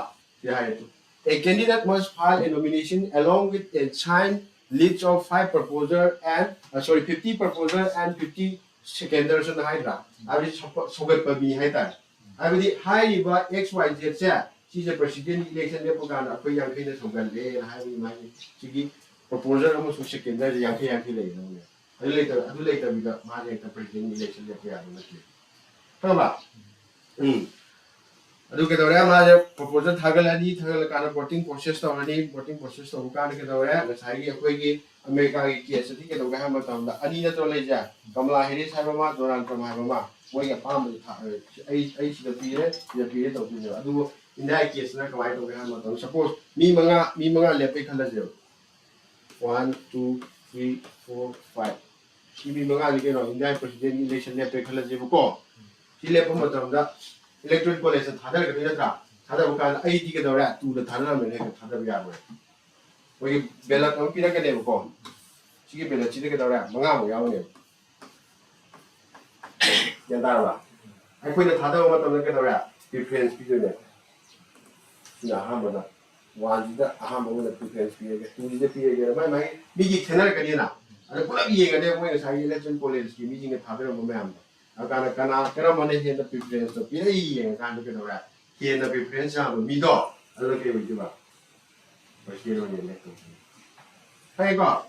जी नहीं पॉलिटिक्स ए सा पॉलिटिक्स ताला पता नहीं सिगाय को काटी दे को छियारे ऑनलाइन काम बु यारी ब्रो यस और नो ताइरो माइ तो द टॉपिक को हम लोशन करे और इसी को टॉपिक ताकदोरे कोई इंडेक्स में हमने एक वर्ल्ड दा अदु इंडेक्सिंग जो मरुई को ngakani मरुई बुद्धि की सारा मन लोखने बुकेरे यकी ग्लोबल इनोवेशन इंडेक्स 2024 येगो ग्लोबल इनोवेशन इंडेक्स हाइबसे कइनो हाइबो मतमदा अखोइगी इकोनॉमिक कितामदा अखोइ कंट्री पर्टिकुलर कंट्री दा मखोइने कयाम याम इकोनॉमिक साफन नो फनागी हाइबो मोजी थमक तो में हम दो नैना दुनिया कना नैना दुनो हम तो योसिदा World Intellectual Property Organization WIPO नो याव दोसिदा सिदु नैना दुनिया अदुगी नैना ब मतुंग दे कदौरा अखोइगी रैंकिंग में हम सिमकने अदुगी रैंकिंग दे कदौरा अखोइगी याम इंटरेस्टिंग होइना कंट्री के आनो हम तो 133 नि को 133 कि मनुंग दा अखोइगी इंडिया की रैंक के आनो 39 स्माइ तो हां कनी खमरा अखोइगी WIPO की Global Innovation Index 2024 की रिपोर्ट तो अगर कोई की इंडिया की रैंकिंग क्या हो क्या है दोनों ना अतिना अरे क्वेश्चन ना वो कल कमाया हो कनी Global Innovation Index 2024 का नाम पब्लिश हो गया ना हाँ कनी का नाम है नहीं World Intellectual Property Organization है ना चा ची मैं लोगों पे आज के नो इंडिया की रैंकिंग क्या है ना जो लोगों पे नहीं next kana publish to have just simu kat to pirani ya de 2023 da india ki rank kya le 40 na cha politics kya hai kale ama ka khalak ro siare ko Global Innovation Index Robertson lai me yes Amuri moyang sarang kito amata hindi mo kaya mo lang haluay ito pito at ito hero ay context ko alak kita well lo sila puto pa sila ire mazi ka na no sila ire apen mo to suno wal intellectual property organization ne kaya mo organization no halu lo ne pa mazi ka ngada nikati si jo yung jambe ko ang kada nikati ba so this I think 67 pa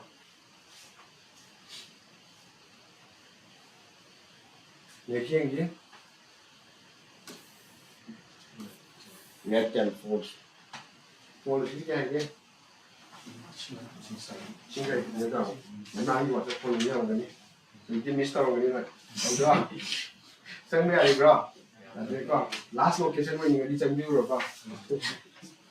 ये को अकोई Red Tail Falls ना अकोई तमिलनाडु के तो क्या मतलब अकोई waterfall जम ले माजी क्विक द क्विक न्यूज़ तो यारे बुका कहीं गिरा है मतलब heavy rainfall तो यार बा heavy rainfall तो वही तो मर मर का ना माजी कहीं जाए structure de kai thara bai ta ni kai yaw la news yaw la na sa news yaw ta ni important wa da ano pe khang ni ma kai le ke thang ya le kai le hai sa na na nu le hai na sa si ma khang bi ro ri si hat ka ji ke sham na to to le te in particular we na khang ga hai na location Kenny district Tamil Nadu India si le khang da ba no hang ka ni recently apoi na news ta kai u ge ha ma tam na red tail falls na mo we hai ni ಅದು ಕೈ no ಹಾಕಿದೆ ಯಾದುವಾ ನೇಮೋ what phone ಹತ್ರ ಆಡಲೇ ಬಾ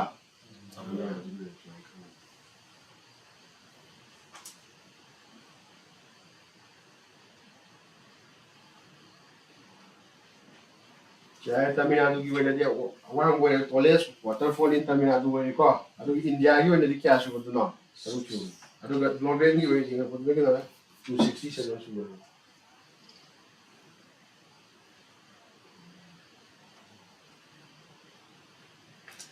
मैं watching are she में दिया है क्यों cyclone दाना recently cyclone हम लाग रहे थे cyclone ने में क्या आएगा दाना को आएगा को मार्च का में गंजी ने थोड़ा बने आएगा कतर ने थोड़ा बने आएगा कतर अभी आदि को कतर आएगा ना बा अरे आपको ने सिमर वो इसे कहना मतलब सी ना तेवा सारे ने टाइमिंग यू पॉइंट सी मैं हमने कमल टीचर ने अभी स्टूडेंट में खाओ ने Kawai yang mending boleh itu hal itu yang lain kunis, dia tak nulis. Tengok naming of cyclone. Bagi historical background dia ko, cyclone si madi, kasi yang baru itu, yang fokus tu biru no. Apa lagi? Sudah gini baru itu kok kedua sudah gini. Apa lagi North Indian Ocean region nama lagi. Ko, hai North Indian Ocean region ni kadai buka ke, apa macam ni dia. Si kay no Indian Ocean na to siya. Si da kay kawre Bay of Bengal na to. Bay of Bengal. Si kay Arabian Sea na to.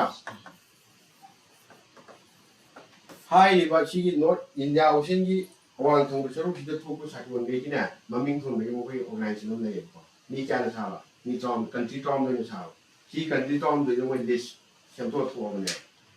हतक सिगी cyclone ना कतर थोनबा मथन कना थोनबा मथन कना थोनबा अदु ममिंग लो इथो थमम निको अदु के के नियम दिसि सियो आं तस्ति मोदन अंगुदी ब्लर चले ममि सिं सिंग वाले नि ये कना थोन जाय उजि 2024 की दो कतर सिले रे को 2024 नत्रा ए ममिंग थोन यो दाना नत्रा सुमि को मथन कतर की मतुन कना लाक्यो Saudi Arabia lakta, matang cyclone ko matang na kana na maming thong na matang Saudi Arabia thong na kanya. Kaya maming yung kanto siya ko. Hangga FENGAL. Kaya FENGAL. Matang lakta mo cyclone din maming ko ya. Hangga may thong to kuwan. Lai do dia. Ada sigi hai bu country ki ke ke ngong yeng ji ko. Ni pen no ai PDF share to ko ya da he clear wi ni ko. Online tàu ya rồi ya tụi bay không? Aku ini naming of cyclone gì quá? Aku ini country Trump tu leh, aku ini country Trump tu kayak kilo yang kasih sedih oh. Sana North Indian Ocean region ni kayak letak ni quá. sida akhoi organization ama mokoi na ke link khat leba ko sida lei akhoi bu lei ba countries ma pun jalaga adu organization ni mami ke ko ga ma tom na koina tropical cyclone regional body ko ba TCRB ko hai ba TCRB da mai country kya yawe ba 13 yawe 13 country to ke no yenga ji ke pire Bangladesh yawe India yawe Maldives yawe Myanmar Pakistan Sri Lanka Oman Thailand Iran Qatar Saudi Arabia United Arab Emirates UAE and Kari Yemen hai ba country trom de ja si na thola ka ne ro ro sa ro ji ke hai gra Qatar da thon gram na tra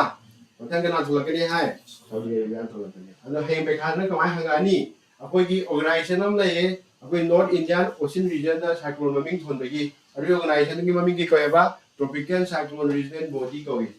hai ba tropical cyclone regional body da karama country yaw ti gen ha ti ata me ke ka ta Cyclone da ka ta da no to ko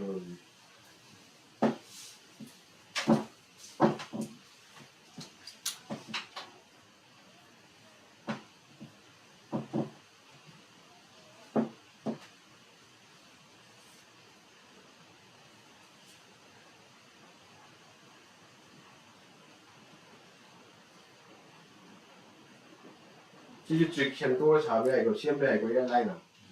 này mà mình ở khu vực lâu kia ra mà lâu kia ra bằng đá kia đúng cái này như đó cái lâu kia thôi gì nó đi ra đâu xin đi ra nó cái nó cho cũng không thuộc hai bên chỉ mang quên là cái nắp còn cái tả lên đâu này chỉ là cái gì đấy mình nghĩ rồi bằng đá thì phải có gì sẽ không thể rồi cái nó như vậy mà nè giờ mình nó sẽ không làm cái này là có gì sẽ làm cái gì ai bên chịu không thể rồi à thì ở quê bên lấy cái gì làm cái này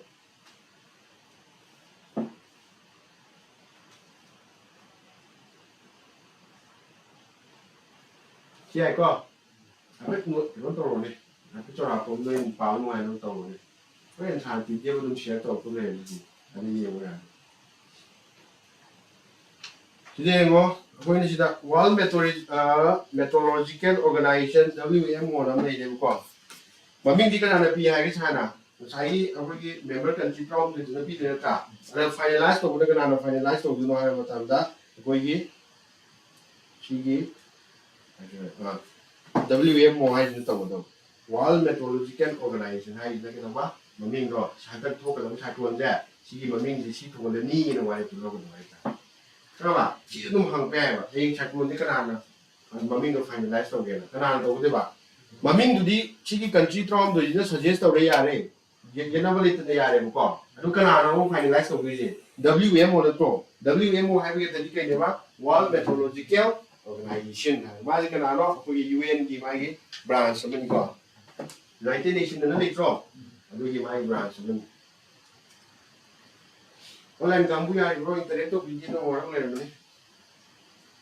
screenshot log xong rồi screenshot am sam video screenshot các nó rồi tu là gì không rồi sáng explain to một đứa nó to hồ mà hồ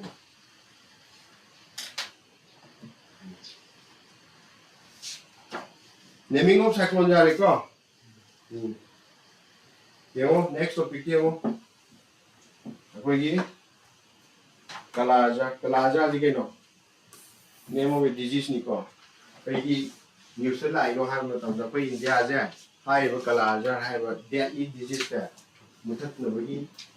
mai cái nó là còn cái này ban thu phong đó là cái này ai cả ở đây là một cái đó news lại nó cái này không gì cái đó Kala-Azar hay gì cái nó mai symptom của máy tôi có gì rồi mai cái nào mà mình cái đó nó symptom của nó càng ngày thì symptom ra thì đây cái đó mà là chỉ symptom ra đấy thì quay để chỉ symptom ra hai cái đều không nhìn được hiểu không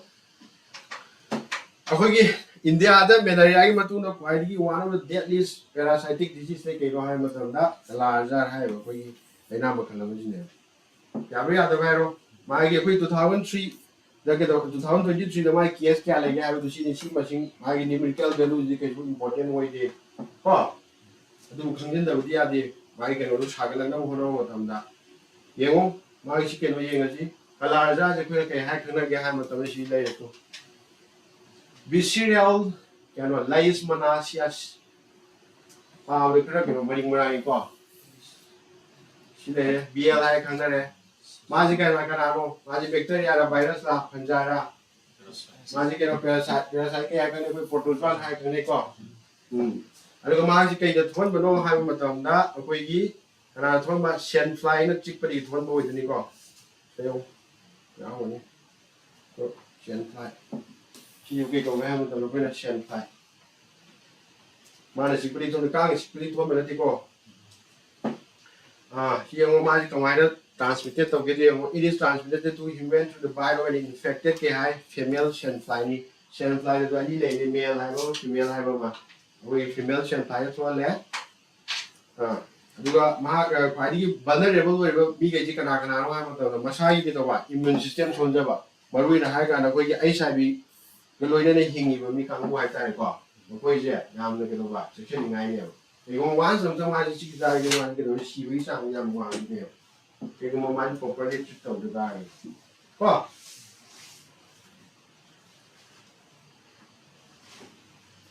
chưa có giờ mai cái phía trên xem phải phía đấy cái một symptom cái máy tàu yên gì mai cái lại ông cái máy tàu yên gì không có cái lại ông cái bút khăn tay cái quê người ta quê là một người rồi ở quê dùng khăn về ăn rồi thì cái gì fever mai cái đầu đi irregular fever ngã ông sao ngã ông liệt tàu vậy rồi cái đầu cái đó aduh tàu đi với fever itu kya jiwa nucuk nih tàu itu kok jadi cái đó đi substantial weight loss weight check home nih cái đó hang handa vậy ta jadi cái này swollen spleen and liver mà chúng ta nói spleen chọc thua được skin dry thin skin and here nó xong lại cái gì là cái gì jadi skin discoloration apa ini skin dia macam ngau cái itu kok jadi anemia di cái nó iwat phải đến ăn nữa ada bagi hacang iwat bagi problem je sum yang jelas itu ba ada simptom dan kita fatigue sokta ba konda ba appetite loss abdominal discomfort night sweat cough diarrhea vomiting le man je these all are cái ba symptom of Kala-Azar ne ko kamai to gi Kala-Azar na bi je yo tu sini cái skin nó cái đó hay discoloration đó cái hay rồi yes hay rồi đừng có vậy đi vậy có những ngôi chúng ta cái đi last topic for today hay ta ngày xí gì rồi cái topic gì có new inclusion to the classical language aku cái recently language cái classical language cái status anh cái có atari karena aku cái loan nama jibu kemaina classical status san gada ke mai criteria di kaino sini aku yang kangen hanta su problem to ke ni aku Manipur ki language dia classical language ki status pirak tahu ke tahu warung to boleh hamle yin ni ko jadi yang jauh yang cabinet approved conferring status of the classical language to the kaino sini maru je Marathi Pali Prakrit Assamese and Bengali language hai but this ya sure 1, 2, 3, 4, 5. See, 5 languages ke jisan greba. Classical language status jisan greba. Ya ba? Ada yang classical language jisan ge. Hai ta ga di kamai tau ke mai criteria do kai do yang ni yang point one detail dia mo. Mesti ada. Sila itu criteria sila. Criteria for status of the classical language hai tra. One by one patar ji ho. Number one, the high integrity of its early text. High recorded history over 1,000 years. Say lising kaya yung mangi record history le kada baita. Mingon de kada fu e ka loan sa kapya ta. Point number one ya ka. Ani shi udan kari a body of ancient literature text which is considered available heritable by the generations of speaker. High ne kede mo do kedo ba. Matang ang na re kada ja. Kui maitai loan hai bisi kedo high ne gi pai pu jing na tung ang na ra. Karena aku mau tahu lagi dengan apa ini luar je ari bawa dua luar nama ni apa ni tu consider tu lah kerana. Sikit my point lagi tu. Ya reka. Aku mesti sudah kali the literary tradition must be original and not borrowed from another speech community saya tu. Masai asyik kau juga tu baik tak. Minggu ni pusan berada baik tak. Jadi sikit criteria aku mesti boleh lah. Tadi kata ada that language must be included as classical language to speak itu boleh. Kau kalau ni kai jauh tu pun macam tu PIB di jauh tu pun PIB apa ke tadi kai no Press Information Bureau India nam lei ko kau thang lah kan ni any government beri lei no pun macam je mana cara ni yang jadi ko jadi thang lah kan ni Yengasi, Kay never see them. Quickly the with language classical status speaker, classical language key, a Kay Tamin Pigre, to the Kay Pigre, Sanskrit Pigre, Homes of the Kay Pigre, Telugu Pigre, Marish of the Kay Pigre, Canada Pigre, Mangas of the Kay Pigre, Malayalam Pigre, Taruks of the Kay Pigre, Udisha, meeting in Ireland, London, and which is the Pigre. Do I recently okay, not to lay off, Japan, you think Assamese later. Marathi later, Pali later, Pali Yagra, Pali later, Kalpit later, American, Bengal. Maya, some of the kind of Jacob. She don't want to know. Well, I can go, Spencer Ocello. Nankatini, Tamil Jagan, classical language is the sun, Indiana. Steady way, she didn't get direct get to fixed already. You can get the other way. Malayalam Gansangi, Alugamana Yam interesting way come back and Gani. Equally, the classical language is the speaker language of Cameroon. Come on the Gataipa. Not like a man Pina, or the consequence Sempona. And you didn't know Sempona there. You will come on the Gatata.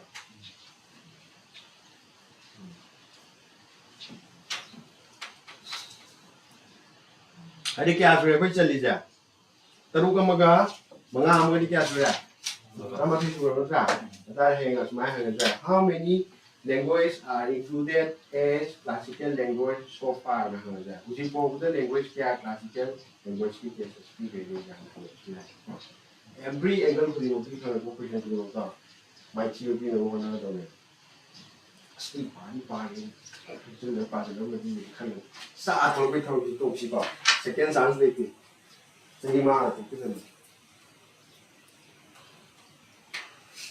You want to try the college quick. She woke up. She high room to pick her there in the energy. I wish in the area to cook a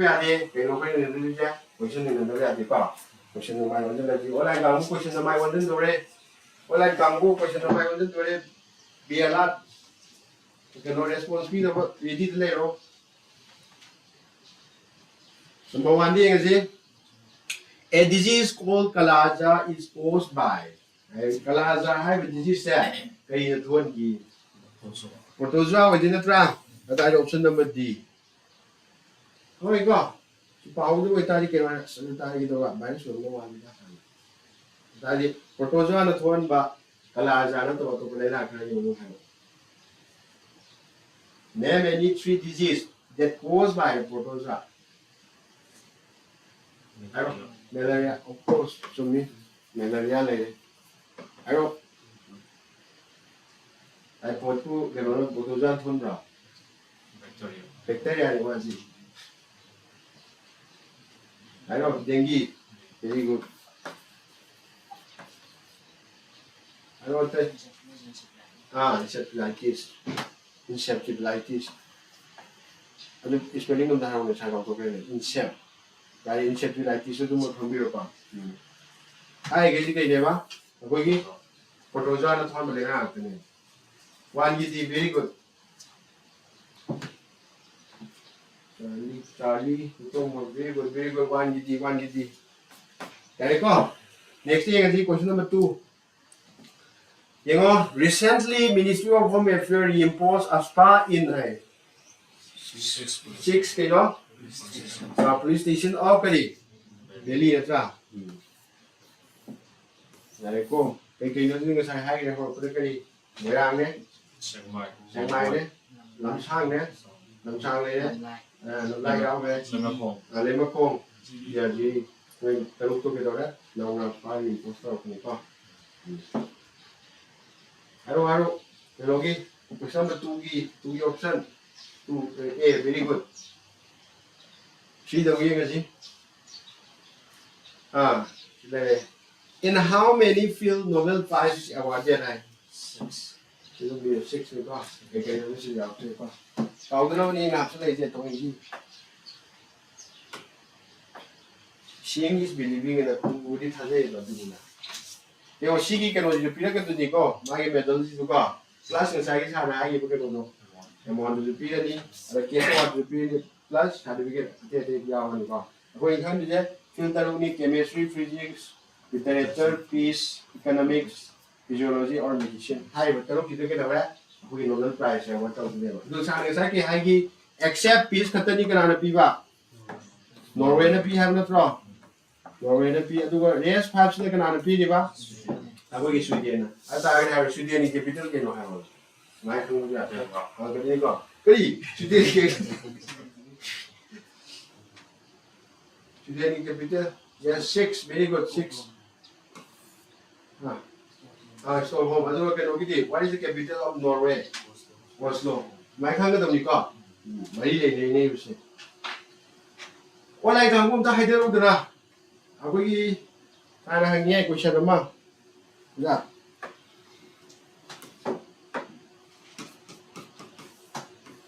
What is the capital of Norway? No cheating. Google use of you know. How many? Hang đến số cái đâu ra, chỉ không có business không có gì này. Norway cái cái lôi. Hello, especially for online không. What is the capital of Norway? Cái này question hàng tu này. Oh, very good. Charlie đối tông bằng Oslo, very good có Oslo ni có. Mai đó cái mai cái đó Nobel Prize hay cái đó cái focus tông nó tao cái chạy thua cái bài cái đó ni có, tại vì every angle đấy cái đó là hàng focus nó tụi ai nó shape nó làm có. Very good, very good. Anh có selection. SLC ABC là này. Very good also. Yes, question number 4. 4 option on Piro. Which of the following person got a Nobel Peace Prize 2024? Shimandra. Natiko. Imagine Nihon, Kidan Kyo, I Pali Japan Shani, Mana, aku 2024 ini nak jadi good MD Sultan Oslo coba. Di question number 4 di option kalau di Piro. Response Piro. Pali kita macam ba? Japan macam ni ko. Nijeng ni begini. Kayak kita makan mana kita hebat mana Nobel Prize panggil no. Cyclone panggil season ada mana pun drop. Very good. Ada tak di cara hangkali ni kena apa tahu kan tahun 24 kan bila berasa. Tahun 23 Nobel Peace Prize kan ada kan dia cikang juga ada. Nah ni MTX kamu ngawal lagi. Kayak ni pihak apa ini nggak tahu dia ni. Kan ikut cikang juga ada. Tahun 23 kan ada panggil cikang ada. Ya, anyway. Cuma di suatu hari dia tu pengalaman dia. Mulai very good. Betul lah. Apa? Oh, lawan dah. Question number 5 क्या है? Who win the Nobel Prize in Literature 2024? 2024 की Nobel Prize Literature ने कनार पंगे काना Hong Kong है उनकी जो पंगे का आज के लिए मुझे बा साउथ कोरिया मुझे को अतः ये है वो what is the capital of South Korea? North Korea की है वो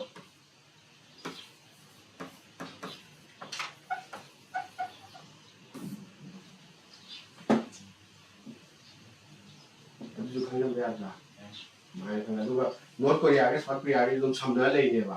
rồi mai qua đi lại nữa mà international bond thì nó mai khai tôi nè bà, bond thì cũng được không là cái gì, đó. Cái đấy Hàn Quốc. Question number 60 cái gì? Seoul, very good, very good. According to the Global Innovation Index 2024, India rank India क्या था रे? But now you say country क्या index ने है कि 133 ने drop. Very good. Kanana publish तो क्या? WIPO ने drop. World Intellectual करी. तो कुछ organization है बरा. मैं कहूँ जब को ये क्या पाव है. हम लोग कहीं ना focus तो हुआ है को. Katina very good, very good, very good. 68. Yo, 7 yo, society 7 yo. Recently, we have seen the news of the red tail fall where it is located. Okay, now red tail fall and now we're going to take again. We're going to be the kind of news stuff. The market is going kind of like sorry. 7 years, 7 years.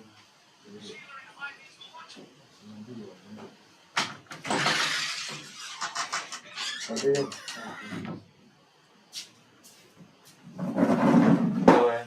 B đi làm này, B đi làm này. Resmi B đi làm B luôn rồi nhé. Tamina đôi cũng rồi nhé. Anh muốn thăm mà liệu hay gì đấy. Đó, suppose mà ai kia đấy. The Tamil language was recognized as classical language for này. Cái gặp trong cái nó tham gì? Một cái device đâu gì? Cái sai tụi thao, khoảng tầm 2024 đã include tôi cái vấn đề tôi cái này mà, phải không? Assamese ले रहे, मराठी ले रहे, पाली ले रहे, संस्कृत ले रहे, बंगाली ले रहे. यार आज how भारी ना. Next question you see. 124. Very good. ITA. 9 new English. Diego. Which of the following is or are criteria for giving a language as classical language status? Maka the P option by MP. I have option in the program of classical language and very my criteria and come way. Yeah. 1 and 2 B. Yeah, no? 1 and 2 na 2. Must have a script she how to run how to call. Make like don't need my me may am nga cái đồng hàng nhau bro. Okay có. Ta đi kita đấy. So number B 1 and 2 is very answer.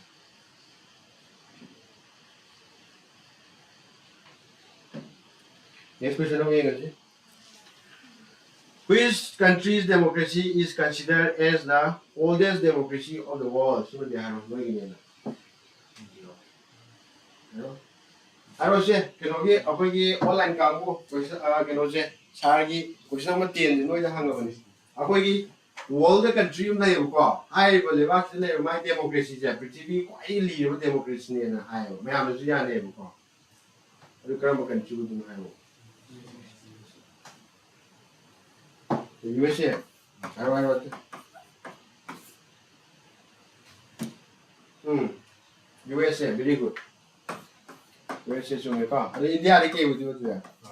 Largest was the India the kari largest. Aduga USA the kari oldest with the pa. Padi leave na US. Adu padi saw na kana. Sa mani option me so send okay. It's very good. India is the largest. Yariko. The questions of the day. B. B. Kole, online gabu, kole. Very good. Umre, largest. India the largest. USA the oldest. I know. Nasi question. What is the total geographical area of Manipur? Manipur ki total geographical area is only she can what was beside the largely level. Okay, you were looking at things and how it's how we got to the second item of the trap. Hello?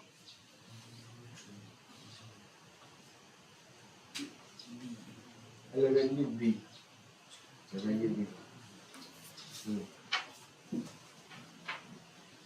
Chumika, B with Nika, 22,327 square kilometer. No mile like that. Mile on those like a. People get out of the man. Now we got. You don't know, and we don't get away with the physical one. I don't like Kango. The time you cannot revise on him, but if you don't know, to people have. So what are the chances minimum in the English?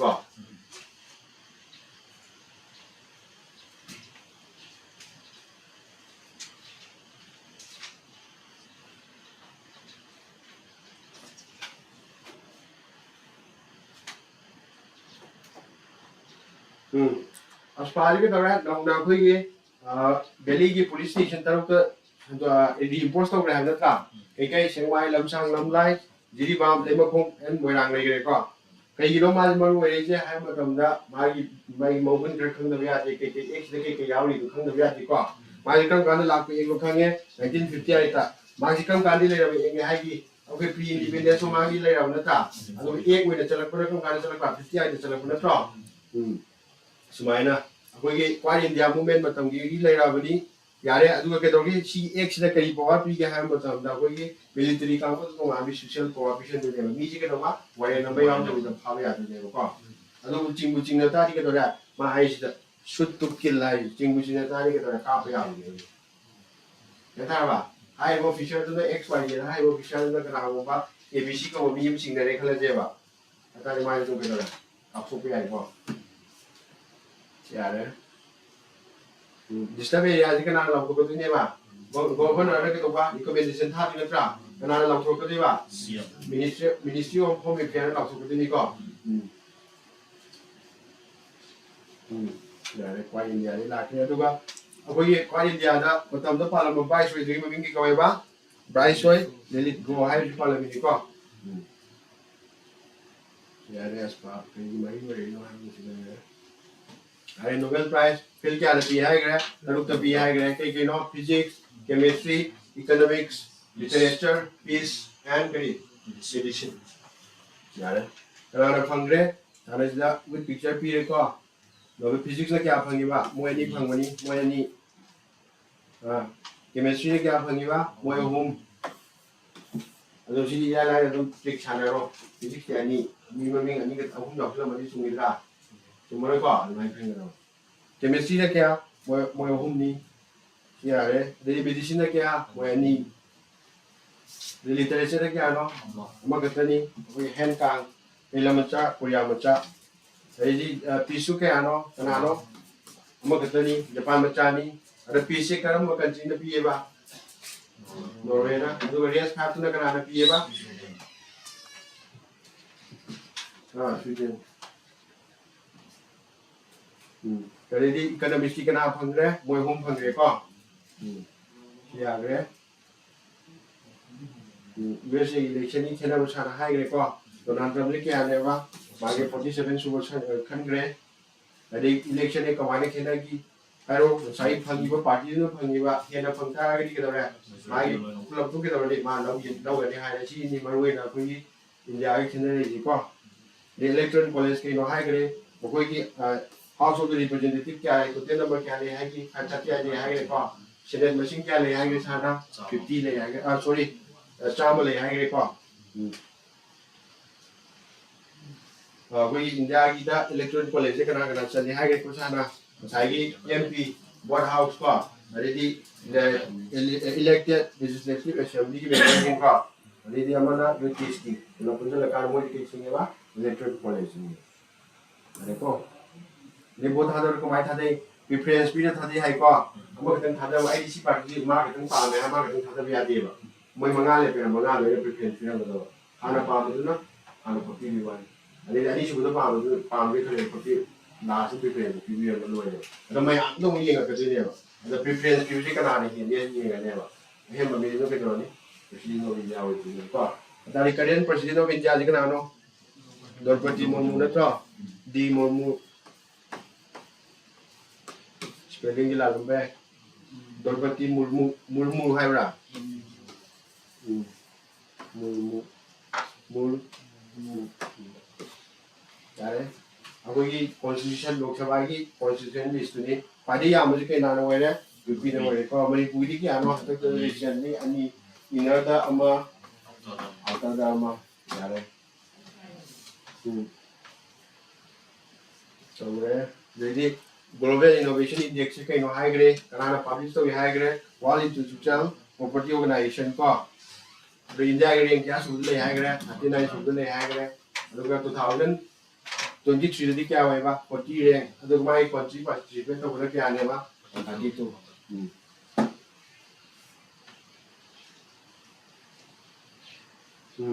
Red tell forty के no कोई तमिलनाडु ले लो के दबा कोई तमिलनाडु की well party वांगो पोल की mummy ने आगे को कई नो मफम जिदे के दौरा कोई टीवी रेन फोन तो कोई की माई वाटर फ्लो जे किमती सेंकल रखे अभी बतांग ना है Jadi cyclone, naming of cyclone kamai tholi hai gre. Hai brai ro. Koi no ke doi amalai North India Ocean region and have to get a rashi lay sana. The P the size of Bangladesh and the side of Natra. India compulsory Sri Lanka Kai Myanmar Sri Natra. Thailand Kai Thailand side money. Thailand money. The Yamen Kai Yamen side money.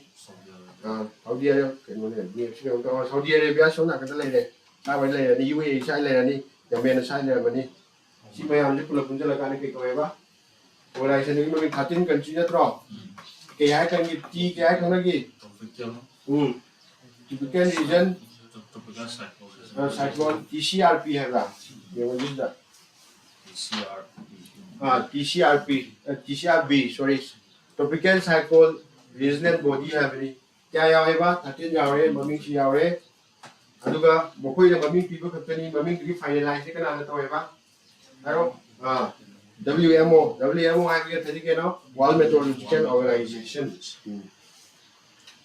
Naming of cyclone से ले रे अंतर कप्तान 2024 थोन की तो के mummy कोगरा दना कोगरे याव रे दना सी याव रे को मथंग ने कना सोलो ताई साउदी अरेबिया ता नत्रा ताई मम्मी के कोगरे cái đó máy làm có ông đi câu rồi cái làm tráiถูกchưa thấy không WMO nhớ xong nghe cái gì Kala-Azar mà cái nào thông nó bacteria virus không tên là cái nó protozoa này đi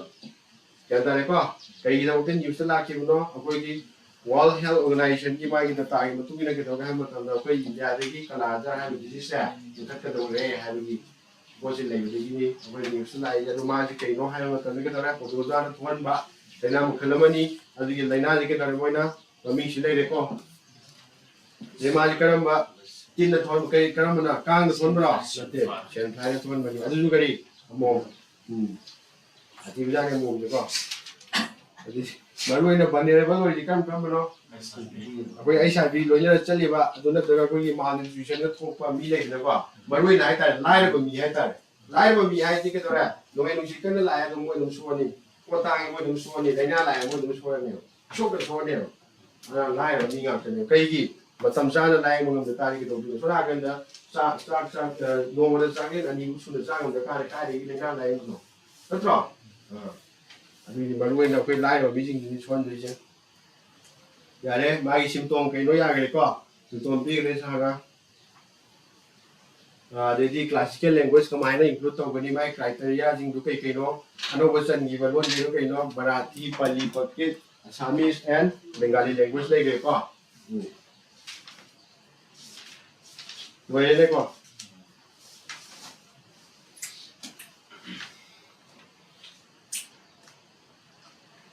rồi thank you and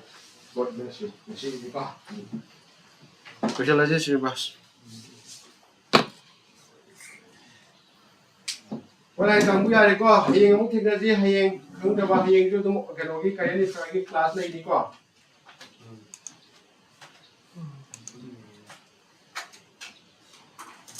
เมนูที่ทุกี้ยังไงที่เราเกี่ยวนี่ไงอาการเป็นอะไรเช่นไรอะไรกันเราแล้วใครมาทำแล้วกระจายเนี่ยผมเชื่อกันน้องมันท่าอยู่หลับใช่ก็สุดท้ายบอกว่าให้เจ้แต่เราให้มาทำนะบอกว่ามันมีคุณภาพของตัวเองในการเรียนสิ่งที่น้องกูไปตรงนั้นนี่ก็สิ่งที่น้องกูไปตรงสลายอีกนี่ไม่ใช่ที่ต้องรู้อย่างนี้ที่ต้องรู้อย่างนี้บอกว่าการเรียนเนี่ยที่มีพลังมันเรื่องตัวเอง就是本因为现在做西边的地方都做。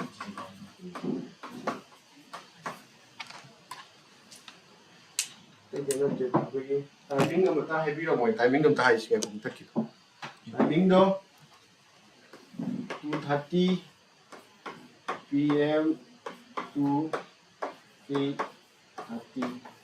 p.m. cái này là gì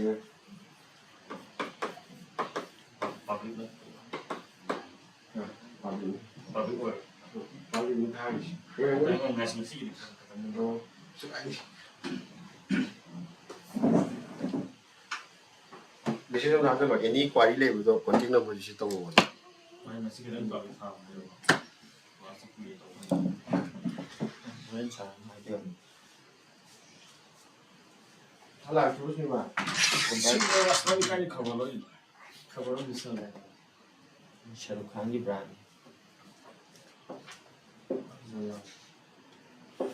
Macam saya Manipur map sih sama hek mah ada yang private dan betul ke. Ayo lah. Kalau ni ayo bagi pasal yang bisa tu hek. Ayo ni nama. Tiap tu.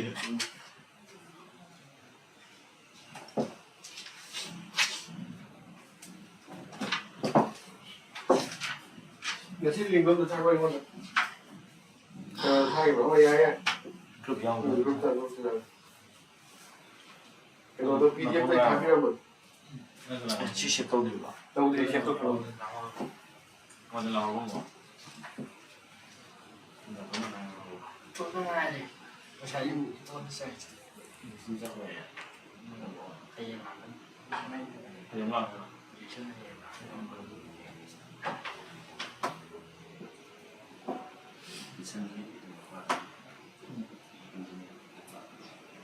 Makan kelas apa kelas? Langsung sampai lah.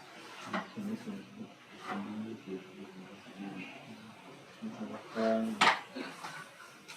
Itu kau bawa share tu ni dia apa tu kan?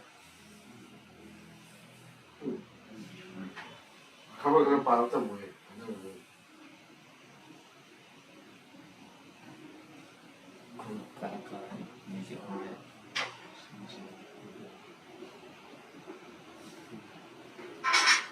Lalu kan kerja lagi.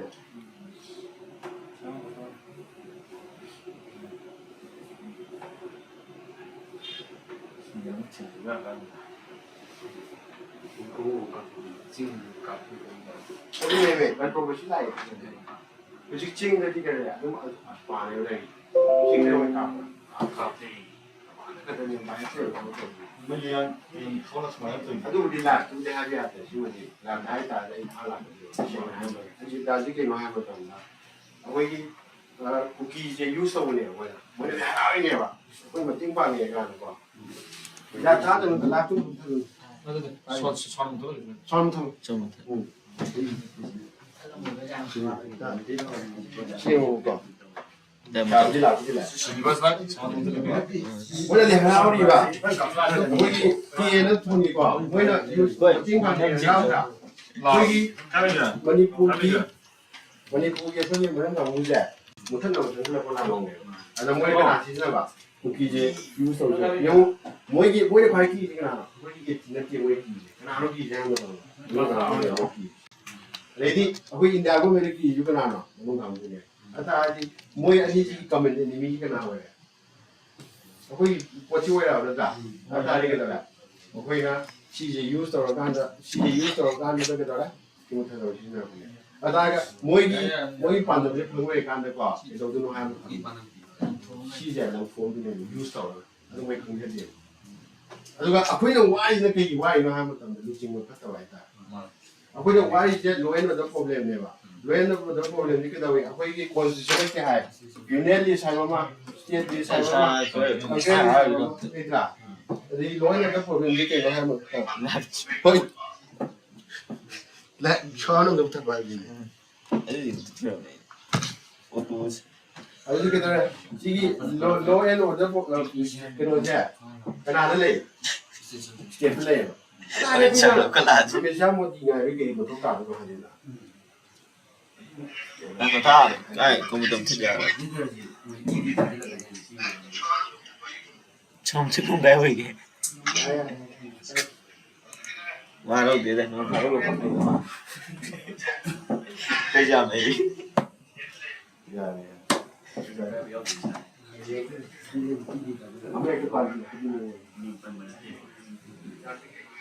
Itu nanti pada uji. Cookie use tu. Ini tu memang pakai. Ya, kita suka ini use tu.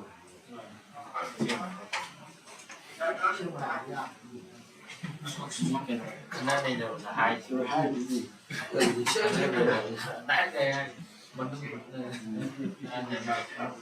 어제 행동생활이니까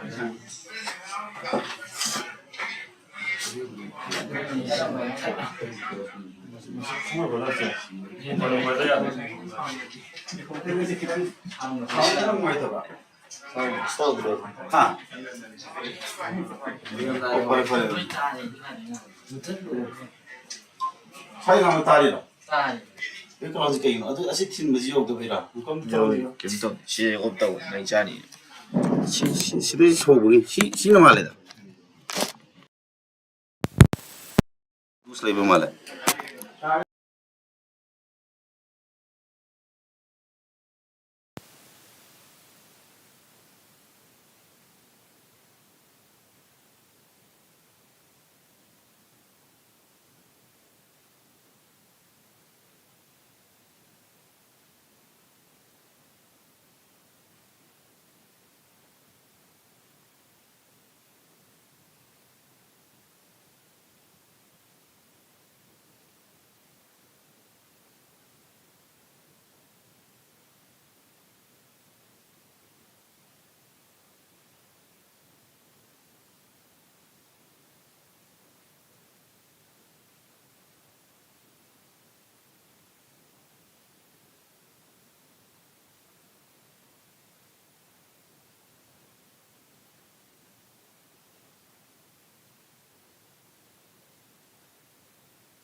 Hello? Hello, hello.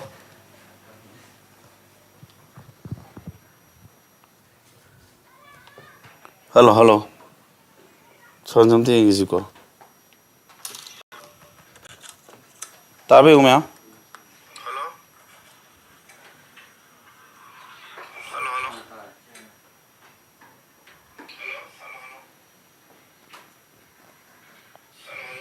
तारे का मैं कर सेंगे मैं sound जी शमा कैसे फसना हमारी ऐसी की connection से लैपटॉप की कनेक्शन से लूज लेयर में तो इन थिन बगी का सास तो लॉक तो क्लोजिंग में तो लेयर में ना ऐसी थिन में से कनेक्शन से हाँ है बा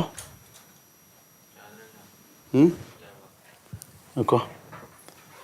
मैं थरों तो यार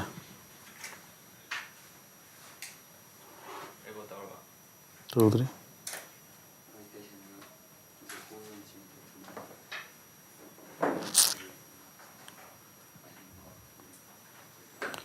साउंड चेकिंग यार बा मैम लाइव क्लास का मुझे यारे और याद है रो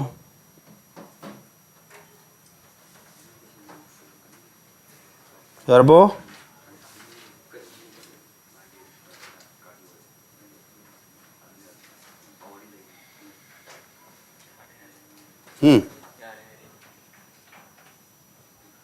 शेंग तारा माले नती मैं करे नहीं फिर क्लास कमाई तो गया हम तो कमेंट पिरो ये सी थमसनु को चंगा इवरे से मगे हरे दुकी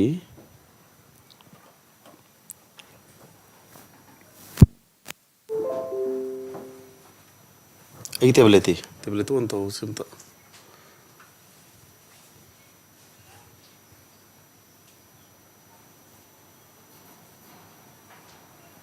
पिरो ngiro untuk wait terba makum ti nana ngan thoy na tra ha nang ni na madu kon torui ni no friend na mazo ai mande de yaw gen harame no bi soi do male madu siro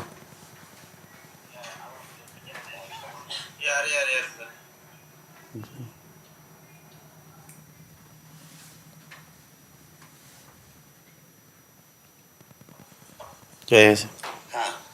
Sing. बहुत sing asidi. Microphone se amaga lay rage. Lising kun mupi balay ko. Ay is the ma'am ahong mani ko. La kundagi la mudra ga nipan mukta. La kanu de lam da gya bal lising mudra banta. Eko. Sing se thar tham ke do na. Chi thar thar mer. Eh. Nang ni na madu kon to ri. Friend number zo hing mandi de yaw gen harap. kunjin ji lok thung bagi ne bara la ma'am ye launch taw dore mai du kano taw yara kune ji harai do human ga sina ma sing sina o ano bo ji sina gan yare ne amma ji kharal lirak pai ori jala chindu wara bari ni no ma ma'am horsi ko harba record hor gya amurai moirang fazai ming duibu aiga thaina pulamba sajana lai mahadev ningmin ramba ido amurai na akoi kano sida samne bajina phaba sangu ne wang thau ganja thapagi pak to khogi masamoi mayang ka kanga hanne ko sampro ko muniri sidi ma tar yelaga smayar ma ko mu sim tigal iru zaler mane ano the phatan na sat kya ji sare pan kano to ko are horsi ma'am record horgi ko record hogre ma'am horsi ko an bagi nungti gi ko 15 November ngasi ko ts hana tawrsi ko Delhi test taram ros ko Delhi match test 15 November 2024 horsi ko akona tawriba tse mamang da takiba chapter sing isni mamang da khona takiba discount amasung profit loss ani du ki question revision ki type to ko hangi ne ko sir microphone do furit napta yaba ahongba sound mayek singba ma leben ado habiro mem ko sound ma tang da khangbi ba le ko habiro ai je sound di maram da thibi aba thirame bu ko takpi ngai kanam leita ba ko takpi ngai kanam leita dana ne ado khara yenge mem le ko try tore ba hando ki ba sungai paisa leisil uraga tar le bu sem yauri ko lising tram ni tram gi kun me urong ani ikin gi try to bi bam sina da lei ma'am तारा ले को साना दबा है बम सुले इतनो काई की कनोसी का सीना खरा साना इना इन अनी लेसिन मने ngasai amma du khara kuirak padugi lose khara lak pai ma le ko si tonga da khidam sege yengo ma'am adu noi na le raga den haro ko dili som da gagal loin pai du kari brano sine khal thiri ji moi pai du pai ninge ha sina jabra epidi yeng ne youtube to ko kari brano jano no ko ha hangaga le laksira dili de thalaksira arodi ju phai tange modi kun me gai moji brana pho ma leba phabo isu ne leira gi sine khali mayam mu ngai ne khalaga de ko saw ngai te yengo mayam minute kya togre minute ma yogre hajilo asa to Sulekana article equal to twice the loss she incurs on selling it for this. To earn a profit 50%, she should sell the article for hero speed. TS ne tawri se ma'am hero. Ansam direct 3 at 70 zamana yo level ko. Aduka na mana profit ama fangi. Higher profit is equal to twice the loss she incurs on selling it for this. Ko.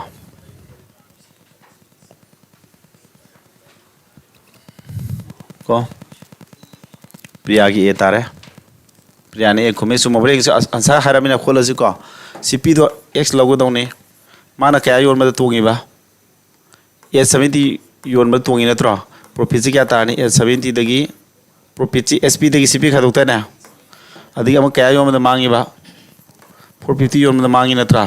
loss to kya ta ne du dia loss ji cp di khaduk ta na loss puto kya ta ga cp dagi sp khaduk ta ba adi am profit puto ke di sp de mu cp khaduk ta na tra mana kari hai sigi profit da se mana tongi profit is equal to twice the loss sigi twice ne na tro si profit se 70 minus x se kana ba masi kana gi twice ne ba twice of si ne ha equation nama ko na sire si te equation nama sagal le ko si equation je x thu no phuthong ang godam ni twice x la ko twice x si x sum la di thrice x la ni 450 sina 900 tar 900 to som da ti lo ni ko 3 ni andoi ba 900 to 3 ne ka di 300 la x ki value je 300 la ji ka di kya tara how many taru open 290 natra 590 ta ne ko ma'am calculation ji thu daw ni sumaina thu hon ngam daw ni ko tamna hol le 590 ta du ni ko cp ji akoi tamna hol le di aro si twice x minus 900 sum e le gi no ba 70 minus x natra adu di x sum chala di thrice x la ni sum 900 sum la di 70 plus 900 natro 3 na si ka di kya thongya 300 3 si ka di kya thongya 290 thongbra ke sukai di ko si tisna dring de ka adi ani mak ka dona tra du kya tare sa 590 tarba x ya adu man hoji kya tongna ba putho ba no 15% tongna ba natro 590 p ba po si man 15 thongya di 15 is 115 by 100 lakh thu natro 23 by kya no sia 20 lakh thu natro 0 ka thonaro natra atadi 2 ni elani sia 23 59 ga 23 ke puinaro adu ga 2 ni andoi ne se natra atadi kulum dai ma pande kya no 207 natra 20 kulum dai manga di sam traunga sam ko traunga ko 2 ni ela di 6 7 rated nipan point 50 sum e tar priya sum ko priyan holi sume aduga mayam site equation sab khot paje ko thu daw ne sigi si equation sab je lupa mana sida leire loksil le khona ko lupa sidi yon khadana mange sidi yon khadana tonge sida tongi budu puto kya ta profit sp di cv ka do ni profit lere mang bu puto kya ta di cp de sp ka do ni mang bu puto har mana si tongi ba se loss to ki saru ani ni loss to tu no puri ga tai hari ni aduna ta ko sidi equation nama sagale C question दे के कोन होतरगे x पुतो x के no cp ni lupa 590 pi recipe josi 590 pi po to 15% to nge di 115 by 100 na purek tare sama ngat ke daba 15 do ko maram di tongi bani na aduga sp du putok pune smai to ro kamna lore next question nam ing chi ko ngam gyan tare ba si test ni khar thugani ko normal class ta budi tam ta ka ni sidi yo timer tha do ni se yo sem to ke tare a man bought 3 articles for rupees this he sold the articles respectively at this profit 5% profit 50% loss the total percentage of profit or loss shortcut method ta kram ni si thun hon ngam re ngo se within minute ame manong da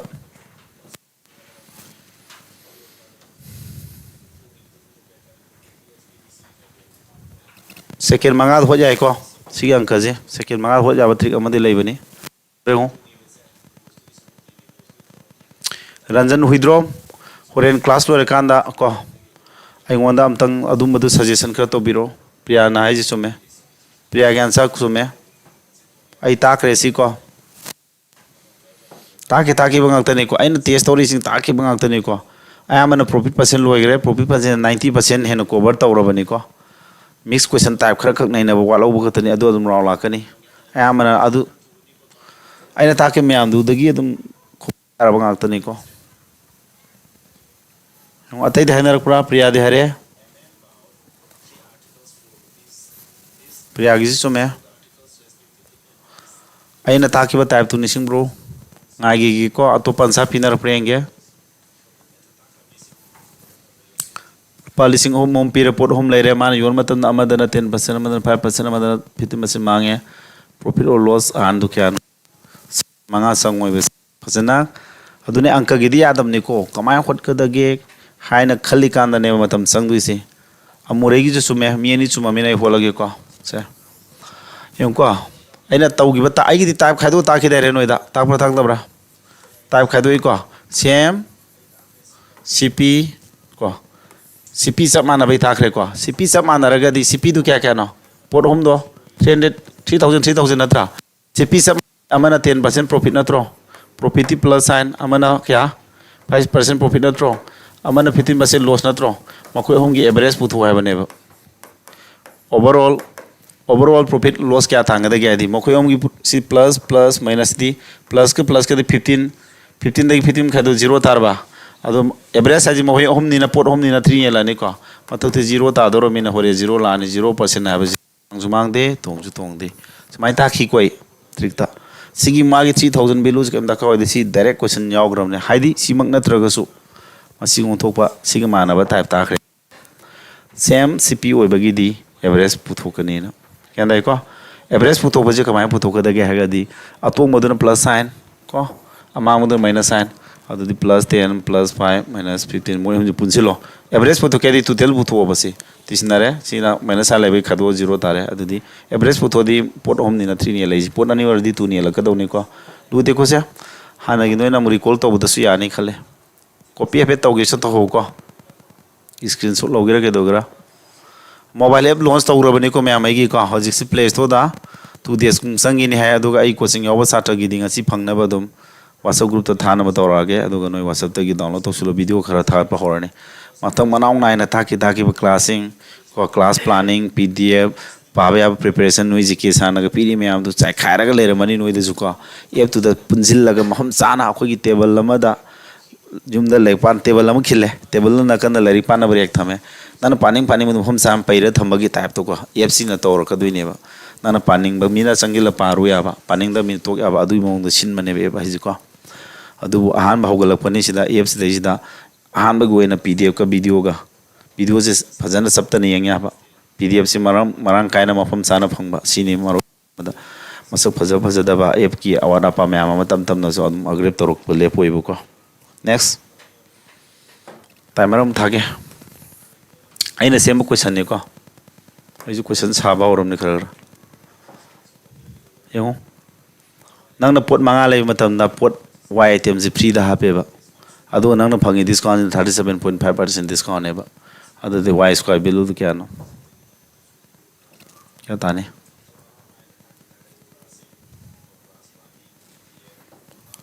ꯌꯥꯝ ꯑꯩꯅ ꯁꯦꯝꯕ ꯀꯣꯏꯁꯟꯅꯤ ꯈꯤꯇꯪ ꯐꯖꯔꯝꯒꯅꯤ ꯈꯜꯂꯤ ꯊꯥꯒꯠꯂ ꯂꯣꯏꯔꯦ ꯏꯁꯥ ꯁꯨꯝ ꯍꯪꯕ ꯌꯥꯕ ꯄꯣꯠ ꯑꯣꯏꯕꯒꯤ ꯁꯨꯝ ꯁꯦꯝꯈꯤꯕꯅꯤꯗ ꯌꯥꯏꯀꯣ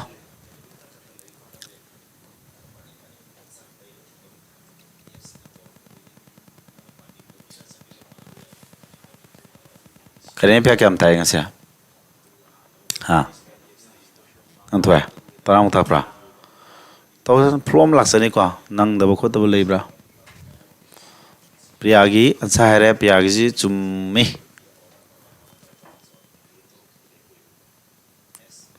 ꯑꯇꯩꯗꯤ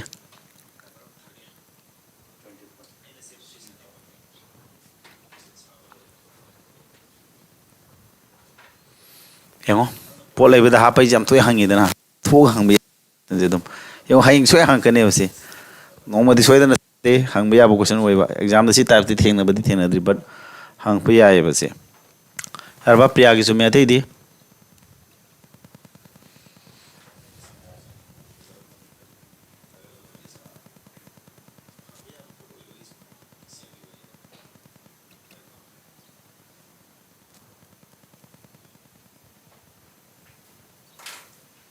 ꯑꯇꯩ ꯍꯥꯏꯅꯔꯛꯇ꯭ꯔꯦ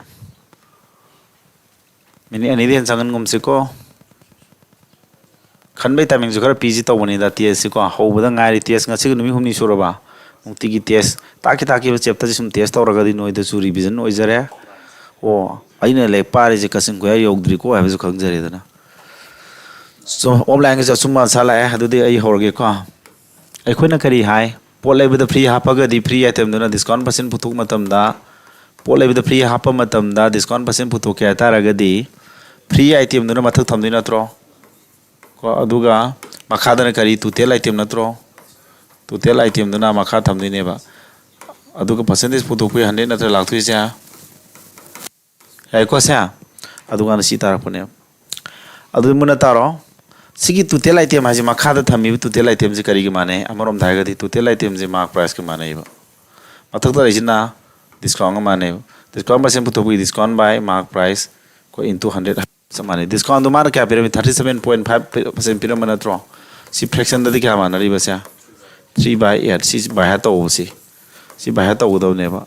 ꯁꯤ ꯕꯥꯏ ꯇꯧꯕ ꯃꯤꯅꯗꯤ ꯂꯥꯛꯆꯗꯣꯏꯅꯤꯀꯣ ꯁꯤꯗꯤ ꯇꯥꯔꯣꯏꯒꯦꯀꯣ ꯑꯩ ꯇꯣꯏꯅ ꯄꯜꯂꯒ ꯂꯩꯕ ꯄꯣꯠꯅꯤ ꯁꯣꯝꯗ 3/8 ꯂꯩꯔꯦ ꯑꯗꯨ ꯇꯥꯔꯗꯤ ꯇꯣꯇꯦꯜ ꯑꯥꯏꯇꯦꯝꯗꯤ ꯀꯌꯥꯅꯣ ꯄꯣꯠ 5 ꯂꯩꯕꯗ y ꯍꯥꯞꯄꯦꯕ ꯅꯠꯇ꯭ꯔꯣ ꯑꯗꯨ ꯄꯣꯠ 5ꯗꯨꯒ ꯍꯥꯞꯄꯛꯏꯕ ꯄꯣꯠꯇꯨꯒꯗꯤ 5 + y ꯇꯣꯇꯦꯜ ꯑꯥꯏꯇꯦꯝꯁꯤꯀꯣ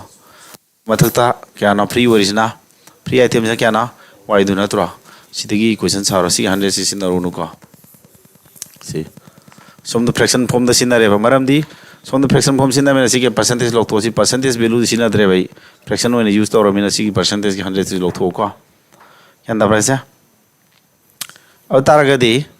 ꯁꯤꯗ y ꯗꯨ ꯀꯌꯥ ꯇꯥꯔꯅꯤ 3 ꯇꯥꯔꯣꯏꯗ꯭ꯔꯣ y ꯗꯨ 3 ꯇꯥꯗꯕ꯭ꯔꯥ ꯆꯨꯝꯕ꯭ꯔꯥ ꯌꯦꯡꯉꯨ y ꯗꯨꯅ 3 ꯑꯣꯏꯀꯥꯟꯗ y ꯗꯨ 3 ꯑꯣꯏꯔꯦ ꯁꯤ y 3 ꯑꯣꯏꯗꯤ 5 ꯒ 3 ꯒ 8 ꯇꯥꯏ ꯅꯠꯇ꯭ꯔꯣ y ꯚꯦꯂꯨꯗꯨ 3 ꯅꯦ ꯃꯌꯥꯝ y ꯚꯦꯂꯨꯁꯤ ꯀꯌꯥꯅꯣ 3 ꯅꯦꯕ ꯑꯗꯨ y ꯁ꯭ꯀ꯭ꯋꯥꯔ ꯄꯨꯊꯣꯛꯑꯣ ꯍꯥꯏꯕꯅꯦꯀꯣ 9 ꯇꯥꯔꯅꯤꯀꯣ ꯌꯥꯔꯦ ꯌꯥꯔꯦ ꯌꯥꯔꯦꯀꯣ ꯁꯦ ꯌꯥꯔꯦ ꯇꯦꯟꯖꯤꯡ ꯌꯥꯝ ꯍꯩꯅꯔꯦ ꯑꯇꯩ ꯁꯥꯇ꯭ꯔ ꯈꯔ ꯑꯃꯁꯨ ꯈꯨꯝꯃꯛꯑꯦꯀꯣ ꯀꯩꯁꯨ ꯂꯨꯕ ꯑꯣꯏꯗꯦꯀꯣ ꯁꯤꯒꯤ ꯇꯥꯏꯞꯇ ꯉꯔꯥꯡ ꯔꯦꯁꯤꯌꯣ ꯁꯤꯗ ꯀꯣꯏꯁꯟ ꯑꯅꯤ ꯁꯦꯝꯕꯅꯤ ꯉꯔꯥꯡ ꯅꯪꯕꯨ ꯔꯦꯁꯤꯌꯣꯗ ꯍꯪꯗꯥꯏꯅ ꯍꯪꯕ ꯌꯥꯏꯑꯕ ꯔꯦꯁꯤꯌꯣ ꯑꯣꯏꯅ ꯍꯪꯕ ꯌꯥꯏ ꯁꯨꯃꯥꯏꯅ ꯍꯪꯕ ꯌꯥꯏ ꯁꯤꯗꯩꯁꯤꯗ ꯁꯤꯅ y ꯂꯧꯔꯒ ꯁꯤ ꯑꯣꯏꯅ ꯍꯪꯕꯁꯨ ꯌꯥꯏꯕ ꯑꯩꯀꯣ ꯑꯗꯨꯅ ꯀꯟꯁꯦꯞꯇꯨ ꯁꯦꯡꯉꯣ ꯁ꯭ꯋꯥꯏ ꯃꯇꯥꯡꯁꯤꯗꯤ ꯀꯣꯏꯁꯟ ꯀꯨꯌꯥ ꯌꯥꯕ ꯈꯔ ꯅꯩꯅꯔꯦ ꯃꯊꯪ ꯅꯦꯛꯁ ꯀꯣꯏꯁꯟ ꯅꯝꯕꯔ 4 ꯇꯦꯁ ꯅꯝꯕꯔ 4 ꯂꯥꯛꯑꯣ ꯇꯥꯏꯃꯔ ꯊꯥꯒꯦ ꯇꯧꯔꯣ article is sold at 5% discount then there is a profit of 14% if the discount is 11% then what will be the profit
ꯌꯦꯡꯉꯣꯁꯦ ꯀꯌꯥꯅꯣ ꯍꯣꯠꯅꯔꯣꯁꯦ ꯑꯍꯥꯟꯕꯩꯗꯤ ꯅꯣꯏꯅ ꯍꯥꯟꯅ ꯑꯗꯨꯒ ꯑꯩꯅ ꯑꯃꯨꯛ ꯀꯩꯅꯣ ꯇꯧꯒꯦꯕꯀꯣ ꯎꯔꯤꯕ꯭ꯔꯥ ꯉꯟꯊꯣꯏ ꯇꯧ ꯇꯞ ꯇꯞ ꯏꯝꯄ꯭ꯔꯨꯞ ꯂꯥꯛꯀꯅꯤꯀꯣ ꯑꯍꯥꯟꯕ ꯒꯤꯞ ꯑꯞ ꯇꯧꯗꯕ ꯑꯩꯈꯣꯏꯒꯤ ꯍꯧꯕꯗ ꯉꯥꯏꯔꯤꯉꯩꯒꯤ ꯈꯤꯇꯪ ꯑꯩꯈꯣꯏꯒꯤ ꯏꯝꯄ꯭ꯔꯨꯞꯃꯦꯟꯁꯦ ꯈꯪꯂꯥꯛ ꯂꯥꯛꯇꯕ ꯑꯃ ꯂꯩꯈꯤꯅꯦꯕꯀꯣ ꯏꯝꯄ꯭ꯔꯨꯞꯃꯦꯟ ꯈꯪꯂꯥꯛ ꯂꯥꯛꯎ ꯌꯥꯗꯕ ꯑꯃ ꯑꯗꯨꯒꯤ ꯃꯇꯥꯡꯗꯣ ꯅꯣꯏ ꯊꯦꯡꯅꯒꯅꯦꯕ ꯑꯍꯥꯟꯕ ꯍꯦꯛ ꯀꯣꯆꯤꯡ ꯌꯥꯎꯕ ꯀꯥꯡꯕꯨꯁꯦ ꯑꯗꯨꯗ ꯑꯁ ꯑꯩ ꯕꯤꯠ ꯂꯩꯇ꯭ꯔꯦꯗ ꯍꯥꯏꯔꯒ ꯇꯣꯛꯄ ꯀꯥꯡꯕꯨꯁꯨ ꯂꯩꯌꯦ ꯑꯗꯨ ꯌꯥꯗꯦꯀꯣ ꯈꯥꯡꯉꯣꯕ ꯑꯗꯨꯒꯤ ꯆꯦꯟꯖ ꯇꯧꯔꯛꯄ ꯃꯇꯝ ꯑꯃ ꯂꯥꯛꯀꯅꯦꯕ ꯑꯗꯨ ꯃꯤꯒꯤ ꯃꯈꯥ ꯄꯣꯜꯂꯤ ꯀꯅꯥꯒꯨꯝꯕ ꯈꯔ ꯊꯨꯅ ꯂꯥꯛꯄ ꯌꯥꯎꯏ ꯄ꯭ꯔꯤꯌꯥꯒꯤ ꯑꯟꯁꯔ ꯍꯥꯏꯔꯛꯑꯦ ꯑꯗꯔꯁ ꯍꯥꯏꯅꯔꯣ ꯀꯌꯥ ꯇꯥꯅꯤ ꯍꯣꯠꯂꯣ ꯉꯥꯏꯒꯦꯁꯦ ꯉꯥꯏꯒꯦ ꯑꯗꯨꯝ ꯆꯪꯈꯤꯁꯅꯨꯀꯣ ꯇꯞꯅ ꯊꯨꯒꯠꯂꯛꯀꯅꯤ ꯑꯩꯈꯣꯏꯅ ꯀꯣꯏꯁꯟꯁꯤ ꯇꯛ ꯎꯕ ꯇꯛ ꯀꯥꯜꯀꯨꯂꯦꯁꯟ ꯆꯪꯐꯝꯒꯁꯨ ꯂꯩꯅꯦꯕꯀꯣ ꯑꯗꯨꯕꯨ ꯀꯣꯏꯁꯟ ꯎꯕꯒ ꯑꯟꯁꯥꯔꯁꯤ ꯇꯛ ꯍꯣꯠ ꯉꯝꯕꯩ ꯆꯥꯡꯗꯨꯗ ꯑꯩꯈꯣꯏꯁꯤ ꯔꯦꯗꯤꯗ ꯂꯩꯒꯗꯧꯅꯤꯀꯣ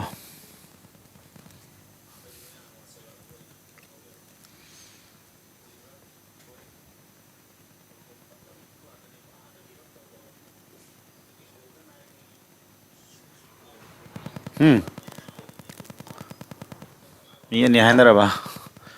ꯁꯦ ꯁꯨꯃꯥꯏꯅ ꯃꯥꯔꯛ ꯄ꯭ꯔꯥꯏꯖꯇꯨ 100 ꯑꯣꯏꯔꯦꯅ ꯈꯜꯂꯕ ꯃꯥꯅ ꯑꯍꯥꯟꯕꯗ ꯗꯤꯁꯀꯥꯎꯟ ꯀꯌꯥ ꯄꯤꯕ 5% ꯄꯨꯔꯗꯤ ꯀꯌꯥ ꯌꯣꯜꯂꯅꯤ 95ꯇ ꯌꯣꯜꯂꯣꯏꯗ꯭ꯔꯥ ꯑꯗꯨꯀꯥꯟꯗ ꯃꯥ ꯄ꯭ꯔꯣꯐꯤꯠ ꯀꯌꯥ ꯇꯣꯡꯕ ꯄ꯭ꯔꯣꯐꯤꯠ ꯀꯌꯥꯕ 14% ꯇꯣꯡꯕꯅꯤ ꯁꯤꯗ CP ꯄꯨꯊꯣꯛꯎ ꯌꯥꯔꯦꯀꯣ CP ꯄꯨꯊꯣꯛꯀꯦ ꯍꯥꯏꯗꯤ SP × 100/100 + ꯄ꯭ꯔꯣꯐꯤꯠꯅ 114 ꯂꯥꯛꯑꯣꯏꯗ꯭ꯔꯥ ꯂꯥꯛꯑꯅꯤꯀꯣ ꯁꯨꯃꯥꯏꯅ CP ꯂꯩꯔꯦ ꯑꯗꯣ ꯃꯥꯅ ꯍꯧꯖꯤꯛ ꯀꯔꯤ ꯍꯥꯏꯕ 11% ꯗꯤꯁꯀꯥꯎꯟ ꯄꯤꯔꯗꯤ ꯄ꯭ꯔꯣꯐꯤꯠ ꯀꯌꯥ ꯇꯧ 11% ꯗꯤꯁꯀꯥꯎꯟ ꯄꯤꯔꯗꯤ SP ꯀꯌꯥ ꯂꯥꯛꯀꯅꯤ 11% ꯗꯤꯁꯀꯥꯎꯟ ꯄꯤꯔꯗꯤ SP ꯗꯣ 11 ꯇꯥꯊꯣꯛꯈ꯭ꯔꯗꯤ 89 ꯂꯥꯛꯑꯣꯏꯗ꯭ꯔꯥ ꯑꯗꯣ SP ꯗꯣ ꯍꯧꯖꯤꯛ 89 ꯑꯣꯏꯔꯦ CPꯅ ꯀꯌꯥ ꯁꯤ ꯑꯣꯏꯔꯦ ꯁꯤꯗꯒꯤ ꯑꯩꯈꯣই ꯀꯔꯤ ꯍꯣꯠꯇꯣꯏꯕ ꯄ꯭ꯔꯣꯐꯤꯠ % ꯍꯣꯠꯇꯣꯏꯅꯦꯕ ꯑꯗꯨꯇꯥꯔꯗꯤ ꯑꯅꯤꯁꯤꯒꯤ SP ꯒ CP ꯒꯒꯤ ꯔꯦꯁꯤꯌꯣ ꯄꯨꯊꯣꯛꯀꯦ ꯍꯥꯏꯗꯤ ꯁꯤ 89 ꯅꯠꯇ꯭ꯔꯣ ꯁꯤꯅ 95 × 100/114 ꯅꯠꯇ꯭ꯔꯣ ꯔꯦꯁꯤꯌꯣꯗ 114ꯁꯦ ꯃꯥꯡꯍꯟꯒꯦ ꯍꯥꯏꯇꯥꯔꯗꯤ ꯀꯩꯗꯧꯅꯤ ꯁꯤ 114 ꯁꯣꯝ ꯆꯠꯂꯣꯏꯗ꯭ꯔꯣ 114 89 ꯁꯣꯝꯗꯅ 95 × 100 ꯂꯥꯛꯑꯣꯏꯗ꯭ꯔꯥ ꯔꯦꯁꯤꯌꯣꯗꯤ ꯍꯣꯠꯂꯁꯨ ꯌꯥꯏ ꯄ꯭ꯔꯣꯐꯤꯠ % ꯄꯨꯊꯣꯛꯄꯩꯗꯤꯀꯣ ꯁꯨꯃꯥꯏꯅ ꯀꯛꯊꯠꯅꯔꯗꯤ ꯀꯛꯅꯕ ꯌꯥꯗꯕ ꯁꯤ ꯄ꯭ꯔꯥꯏꯝ ꯅꯝꯕꯔꯅꯤ ꯀꯛꯅ ꯌꯥꯗ꯭ꯔꯦꯀꯣ ꯁꯤꯗ ꯀꯛꯇꯧ ꯃꯉꯥꯏꯔꯦ ꯑꯅꯤ ꯀꯥꯗꯤ 2 5 10 15 23 2 ꯀꯥꯗꯤ 50 ꯇꯥꯔꯦ ꯁꯤꯗꯩꯁꯤꯗ ꯈꯔ ꯂꯣꯏꯁꯤꯜꯍꯟꯕ ꯈꯖꯤꯛ ꯂꯥꯏꯊꯣꯛꯄ ꯌꯥꯕꯁꯦ ꯀꯩꯗ ꯂꯥꯏꯊꯣꯛꯀꯅꯤ ꯁꯤꯖꯦꯜ ꯃꯦꯟ ꯁꯣꯏꯕꯅꯤꯅ ꯈꯤꯇꯪ ꯇꯥꯏꯝ ꯀꯟꯖꯨꯃꯤꯡ ꯄꯤꯔꯛꯄ ꯂꯥꯏꯊꯣꯛꯄ ꯌꯥꯕꯁꯦ ꯀꯔꯤꯗ ꯂꯥꯏꯊꯣꯛꯀꯅꯤ CPꯅ 100 ꯂꯧꯔ ꯍꯣꯠꯂꯒꯁꯨ ꯁꯨꯃꯥꯏꯅ ꯈꯔꯗꯤ ꯇꯥꯅꯤꯀꯣ ꯌꯦꯡꯒꯦ ꯍꯣꯔꯦꯟ 5 5 15 5 45 ꯁꯤ ꯇꯥꯔꯅꯤ ꯁꯤ 57ꯒ ꯄꯤꯅꯔꯗꯤ 3 7 63 3 9 3 7 63 3 9 53 ꯅꯠꯇ꯭ꯔꯥ 5 7 95 5 7 90 3 5073 ꯅꯠꯇ꯭ꯔꯥ ꯀꯌꯥ ꯇꯣꯡꯉꯦ 150 ꯑꯃꯒ ꯑꯁꯤꯒꯗꯤ 150 300 ꯀꯨꯂꯨꯝꯗꯤ ꯇꯣꯡꯕ꯭ꯔꯥ ꯑꯇꯥꯗꯤ ꯀꯌꯥꯅꯣ ꯇꯣꯡꯉꯤꯁꯦ 300 ꯀꯨꯂꯨꯝꯗꯣꯏ ꯀꯌꯥ ꯃꯅꯨꯡꯗ 4750 ꯃꯅꯨꯡꯗ ꯄꯔꯁꯦꯟꯇꯦꯖ ꯄꯨꯊꯣꯛꯄ 100ꯅ ꯁꯨꯃꯥꯏꯅ ꯂꯥꯛꯑꯅꯤ ꯁꯤꯗꯤ 15 ꯀꯛꯑꯗꯤ 3 15 ꯀꯛꯑꯗꯤ 15 ꯀꯛꯇ꯭ꯔꯁꯨ ꯌꯥꯏꯗ 00 ꯀꯛꯑꯒ 5 2 5 7 95 15 5 15 ꯑꯗꯨꯇꯥꯔꯗꯤ 6 4 6 95 ꯌꯦꯟꯗꯣꯏꯕ ꯑꯍꯥꯟꯕꯗ ꯀꯌꯥ ꯆꯠꯂꯦ 3 ꯆꯠ ꯌꯥꯕ꯭ꯔꯥ 3 19 53 53 59 ꯀꯣ 6 ꯆꯠꯄ ꯌꯥꯔꯦ ꯑꯗꯨꯗꯗꯤ ꯑꯣꯞꯁꯟ 6ꯇ ꯆꯠꯄꯗꯤ D ꯑꯗꯨꯝ ꯈꯣꯠꯈ꯭ꯔꯣ ꯁꯤꯗꯒꯤ ꯑꯗꯨꯝ ꯀꯣ ꯑꯍꯥꯟꯕꯗ 6 ꯆꯠꯇꯣꯔꯦ ꯈꯪꯉꯦ ꯑꯗꯨ ꯇꯥꯔꯗꯤ Dꯅ ꯍꯧꯕ ꯊꯤꯈ꯭ꯔꯣ ꯁꯨꯃꯥꯏꯅ ꯑꯗꯨꯅꯦ ꯑꯩꯅ CP 100 ꯂꯧꯔ ꯍꯣꯠꯄꯁꯦ ꯍꯥꯏ ꯉꯁꯥꯏꯗꯣ ꯑꯃꯨꯛ ꯌꯦꯡꯁꯤꯀꯣ CP 100 ꯂꯧꯕ ꯂꯥꯏꯕ꯭ꯔꯥ ꯌꯦꯡꯁꯤ ꯁꯤ ꯅꯠꯇꯕꯗ ꯍꯧꯖꯤꯛꯀꯤꯗꯣ ꯁꯤ ꯅꯠꯇ꯭ꯔꯥ CP 100 ꯂꯧꯕꯅ ꯁꯨꯃꯥꯏꯅ ꯍꯣꯠꯂꯁꯨ ꯌꯥꯏꯀꯣ ꯑꯣꯔ ꯃꯣꯏꯅ ꯌꯦꯡꯁꯤꯀꯣ CP 100 ꯂꯧꯕꯅ ꯂꯥꯏꯕ꯭ꯔꯥ ꯌꯦꯡꯁꯤ ꯑꯩꯅ ꯍꯥꯏꯗꯨꯀꯣ CP 100 ꯂꯧꯔꯒ ꯂꯥꯏꯕ꯭ꯔꯥ CP 100 ꯂꯧꯔꯒꯁꯨ ꯌꯥꯏꯑꯕꯀꯣ CPꯗꯣ 100 ꯂꯧ ꯇꯥꯔꯒꯗꯤ MP ꯗꯣ ꯀꯌꯥ ꯇꯥꯔꯦ ꯃꯥꯅ ꯇꯣꯡꯉꯤꯗꯣ ꯀꯌꯥꯅꯣ 14 tong yam natro au ta 14 tong taragadi CP 100 lobu nabadi mangoni henga pesaruk tu na tong bata ni sina lai ni ko sina lai ni SP to profit to 14 tong ni 114 ni mark price puto kya taragadi SP into 100 by ma discount kya no 5% pim natro 100 by 100 minus discount 95 la ni ko manga ka di manga ka di 19 adu kun na puri di 2280 tarsin 19 yelo sina lai ni 19 yen mada hamad kya sale ko 19 jam the one salani cham de something hen si cham de kya hen ge ko 19 cham kya no ai lok sim ta ke ko jida cham de hema tung du na tro 19 cham sila 9 sim cham de gi sohum kya no helija sohum mari fu hemra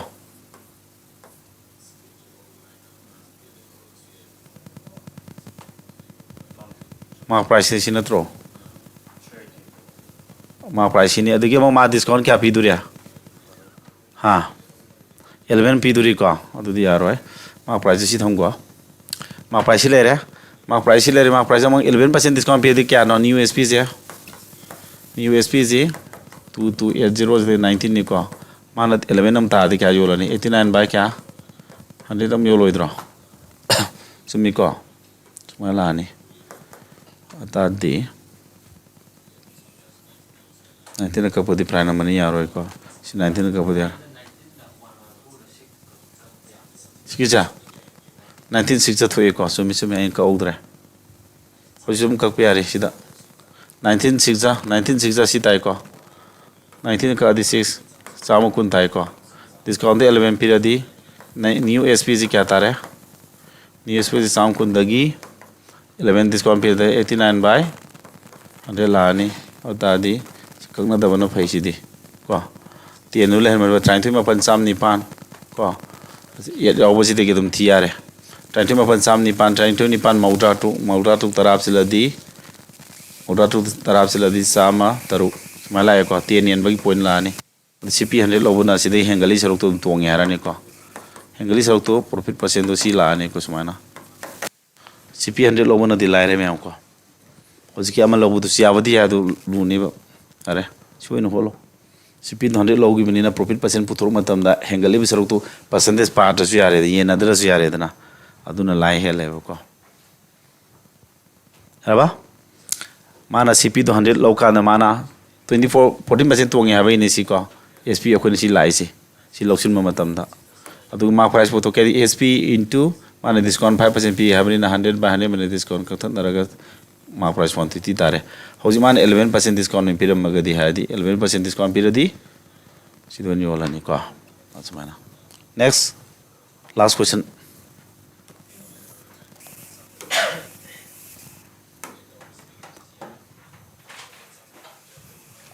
Sidi the cost price and the mark price of my item are this and this when it is sold at a discount of X% and the profit is this what is the below X below kya no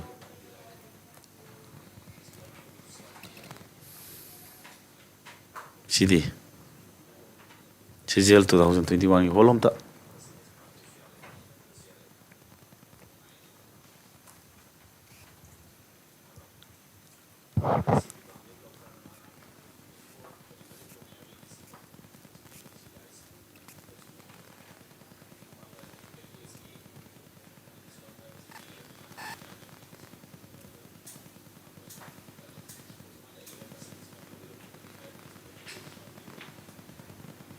question ko chi ko lang ma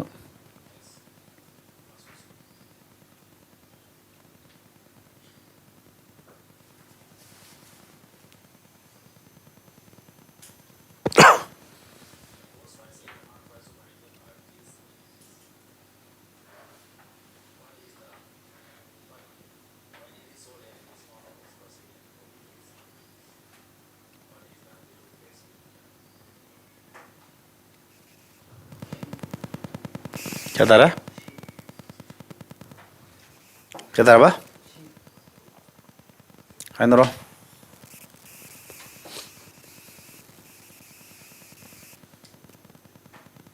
x swap tawdini ko yenga se hola se ko se matam du ka tare mini ame hele hola gi ko yenga akona mark price da cp ni en bagi ratio du kya ne formula da 100 plus kari profit percent by kana 100 minus discount percent natra hola mark price kya no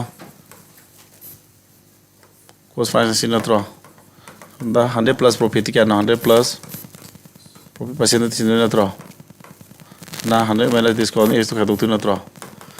adi mapan tara mapan nipan natra karan pui nora tara na som puri di tena somdana ena puri di nipan puri di 40x by 3 tar ne ko 3 sin nam kamai taw ne sia 3 ni si LCM loro samdil ji ko 3 som puri ne 30x somdana 3 si puri de wale ko 2400 plus 40x mala ne ko ata di 30x so som sakro 70x la ba sina kya tare minus la ne ko satuk la ba somdana 70x adu x e 60 da 7 yen ba bilu ta de ne ba ko tare manga kunthronga ya tare tare ni pa yang kai taru to si apa di humpu si tare ani ko option number C is the answer ko si ta ko samana holo mini ama changa leite direct phot pajna fai ko trick nong sana ra hona wa to matam changa ni sin phani ko samai to dara question manga nong ti gi test ko phajai ko si question je madum padra any type of question tak ti tak ra bata ne but aina ngarang na to si type ta pudo ngarang gi type to mp da do si already ne ta ana practice me am to sana se ko adon formula phara ba ko ta lo na sala ho ngami si ne ba ko si de are ko puri be na ba adai si de 3 na ai step am 3 si LCM lo 3 lai ge da ni 3 du chong cross ka ni 3 LCM lo ge be si 3 du puri ge da ba ga du sam gre step am de same ko calculation swaje tu na samba cha cha to wa he ga do ni ko thang do ka thang jing adu gi mind calculation kra hapsil lo adu di yar ne ko pare ma'am ako adu di akoi gi normal class la je nu ti question manga test revision gi type ta test tawre next discount class number 8 finding profit percent natra ga loss percent pu thok pa ko kamai to gi ngasi question number 1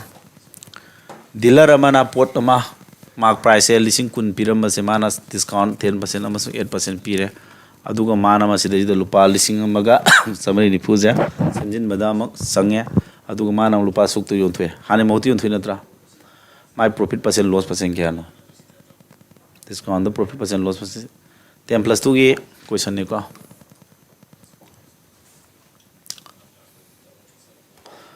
aduni mana lising kun bi deposit 10 gi 8% tara lek tu natra adu angka jidi dak dak khot kadam sidi trick to sida piramba poto mana hojik 10% ta 90 by 100 natra aduga sina 8% ta di 92 by 100 sida lerak tu mana lek tu kya no mana lek tu kya no hana piramba pot ma mandu sina tro sida gi mana lerak tu je tu 10% ta di sa manung 90 lerani 8% ta di sa manung 92 lerani ko kathon ro 0 mari adu sida lere puthute yaro se adu di kya no adu di kya tara 0 am lani ani pan pan ani di kuntra tu hongkut pore pan ma pan di kya no sulap jaga kaure pan ma pan di ma pan 162 natra 162 da 3 kut pura de 162 3 165 sulap kar kaure ko sina manda bai kaure ini amana sida lere aduga mana ke dore mana lere kudu sini aduga mana semjin mada changwa paisa ji cp de hapsin du natro kya 1440 cp da si hapsin tare open tara to tare nipan tara ba adu mana sida lere adu hoji am kya da yolma ma do sidam yoli natro cp du kya sida natro ata ma kya tong adu ta di si ni resi po sina cp du ni ko cp ga sp ga sin ratio da dum hot ke ju ara se adu di ani tara ani mapan adu ta di map 9 is 9 ga tenga nele po du 10 yon maga ama tare adu ta di ama tonge mapan manung da ma tonga di 1.9% kya no profit ni na sin atro loss ro profit na tro profit ni 11.1%. Mapan manung da ama tonge ba natro. Tadi gain percent kya ta ni 1/9 percentage ki kya ta re 1/9 percentage 11.11% ni da. Aduni ko lupa supi ba poti mana ama 10% ama 8% taraga de kya da legi de kya di SP formula palo adu dukandar da yolok pudo khoi di arai mani na bai CP ma man ne ba si puto tuji si tare ma man da khoi na sema da sangi paisa do cost price da sangan ngane ba ko tisilo cost price si lere mana ang si di yon thoyare ani ji profit puthok na ba gidam to ratio sagat na mo khonare ka thana ratio ji 9:10 tare aduna CP na na ma tam de SP na 10 ta bai ama tongi na tadi mapan manung da ama tonga di percentage ki di 11.1% harani ko priya gi sume tai di are ko video ji khange minute gyan taro sum tam no ko basic khale mi gyan ta khoi ji class adum ji class number 8 ni da ko gyan ta ba khara inanga ma ba ama kani e tam na adum inaro sum ko ya da na haidu matam sang mane ba amarom da kai dum sang mane da te salak ko do ina jong gep le ru ba do gi ne ba hare kani mathang to ji manarap to re sidi ko adu manar de hairani discount kari no khenai je hoji kidu da sidi noi holo speed talo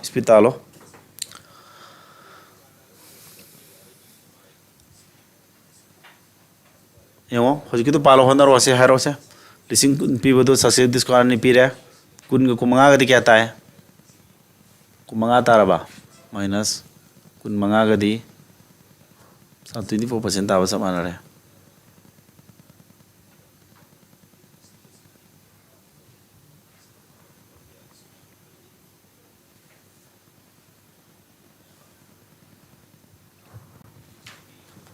ma'am सी discount percent क्या ना सी single equivalent discount जे माइन calculation तोर गम्ब्रा कुमंगा दगी कुमंगा सामा अमा खादो तुना त्रा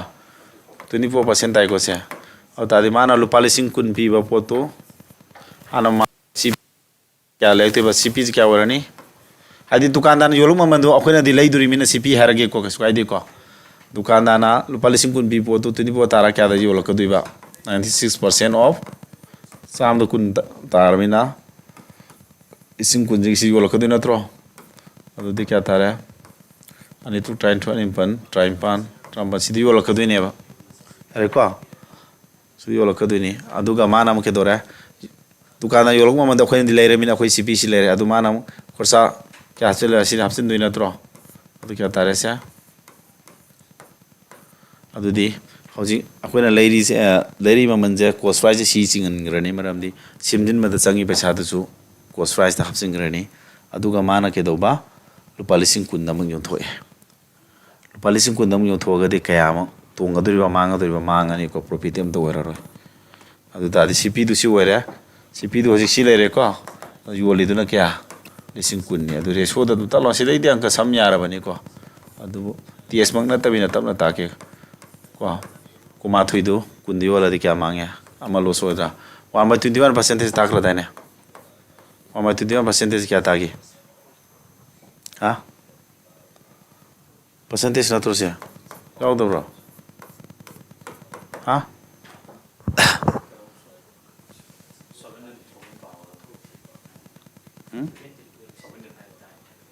70 point answer dara si discount aku nak saya cita apa sih semuanya direct tahan gitu cuma mana dah ni 96 ini si 96 wali fajar ini kali ini nih तरंग the सोत्रो 24% से सोइद्रो सोइरे हे very wrong तारे सी पुतो पाउदी हम फजरमी कोक से नत्रा अखो न discount अनि तादि सोते अमुक्तंग द सी सिंगल इक्विवेलेंट डिस्काउंट से क्या बा असाई दुगी असाई चमाना खोपदि याब फोने को से डिस्काउंट अर्निंग हंदर दि सुमाइन तोरगा अदु बोखना सी डिस्काउंट अर्निंग ताब जे सिंगल इक्विवेलेंट डिस्काउंट सी का मानबरिना सीपी दु सुमाइन होटका दब सिदा si 24 kado 96 ka jiller me am no ngana holer me ko 76 taro da siba 76% ne ba kumari dara de atra atari tu no puri dani tu try to ani tre tamni rawana tro smayo de ne odi cpg sagi man na sem da kya sangi ba lising ma sani pan sangi do ma hapsin ngani ha ba ne ba adu lising ma ga mga taru ko 700 aduni lising trate ta cost price lising trate tare adu SP tu kya ana lising kya da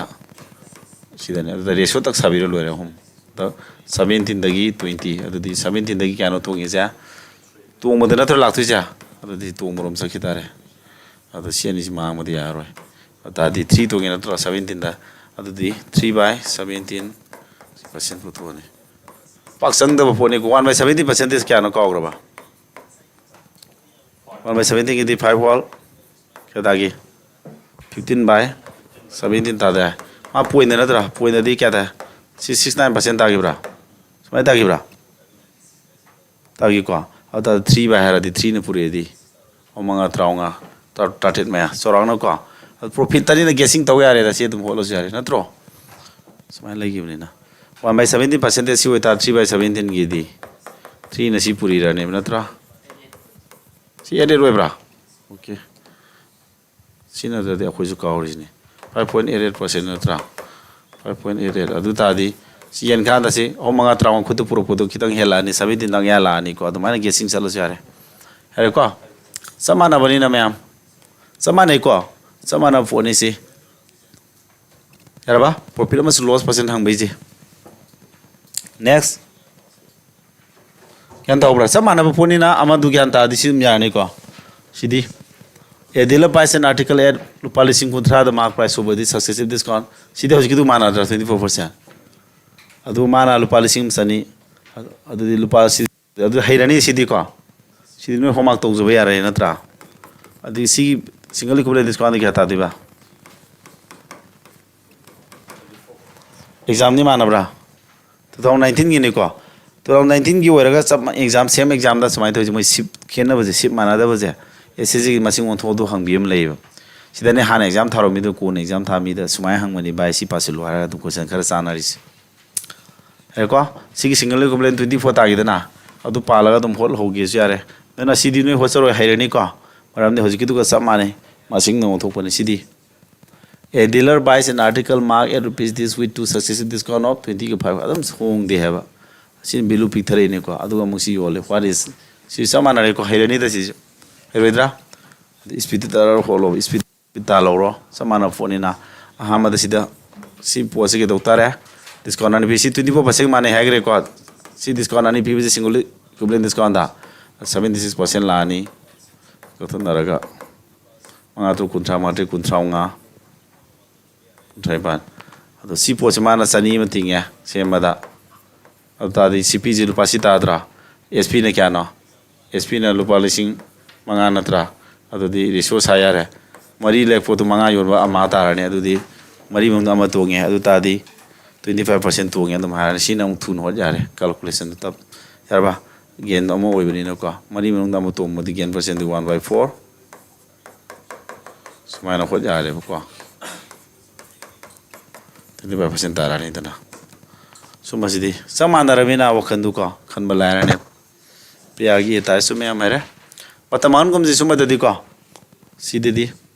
masid yon bitaw si ko na ko khara sangani na masid tai maming da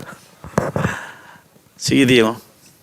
tai ani ni ko ngasi hoski ta tu lai re am no ko lai ra tai makal sumai na question hangi do uning bagi na ta to collection to bunem sina poto masid yon bi profit loss to budo maina discount to we ba CGL tier 1 gini nupa mana posil article se ke do ba price at adi maman du lepe ni ko is price at adi kan price ba mo sine na tro si atra ke na maman le pa ni pot maman se ke no ma price me hai na tro lising ni fu pire ba pot maman se retailer mana 10% discount pire han ba hari posi ki 62.5% da of the price da on the remaining amount he gives a discount of kya 4%. Then the overall percentage discount given on the article is allegation part yani ni sida yaro idra allegation ji tak radai ne allegation ngau du ni sata kharam de ha ma 62.5% atra aduran kya discount 10% atra le mori du na kari discount piba 4% atra overall ki puthwa bane si x ne ba adu ratio de kya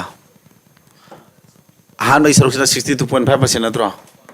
si percent jiga lemori du kya tare 62.5 lok thokra di chama nong da 63 khadwa du kya tare 27.5 la 27.5 ta dabra ha 33 ra 37.5 la ma kira mung lai magi ko 37.5% natro si kya nang sia by 3 natro nipa manong mo ma disi nipa manong kya ora mane manga ora madam ratio ji 5:3 ora daw ne si adadi 10 dagi si sara hot yare asi bilus kya hoidino 10 dagi si ka doga si ratio je s ki bilus ji si sin ji lo du kana ratio 5:3 ta boidiba adu karam kana ta ne 8 ka do di adra 7.75 ka do ya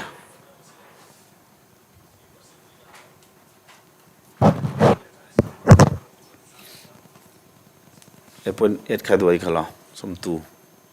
4 याद रहे epon 5 का 2 क्या तारा 1.5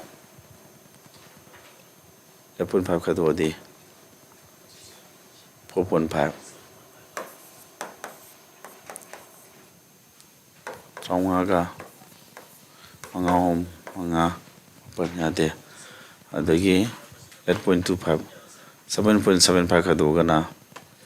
2.25 ta ni si 3.25 mga mapan mga trying to throm do ya de the 8.25 te di 8.25 ka do ga di kya no ta do ja 1.75 4.25 adu kumaga ka di kumaga tari lo kumaga Tadi kayak gini. Editor allows 10% discount on the first C of the price. On the remaining amount, he gives discount of election panya ada berani si boyani da. Then the overall percentage discount, overall give putok pada di, overall discount kya tagi. Amal 10% allows 10% discount. Saya nak suai benda minus sanksi nak discount ini minus sini nak tahu. Kau, mana sini tu ini kau, si mana sini kau tahu. Hari kira esok tu kya apa? Jadi ay. Discount tu, election pama tu discount ni mana sini kau tahu ni kau. Sini 3/, ya sini kya?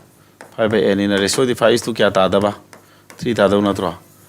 Equation sar hol lagi. Si x ani ki kena jauh le sini je, sini jauh henbra. अब तादी x के दोने allegation मतुक इना के दोबा x minus 10 दगी दी चाव हेले अमुक minus 4 नमुक चाव Hindi नत्रा allegation पान रसु याव दी अनि को अब दी के दोता रेसे समाइले रे अब तादी इक्वेशन साब से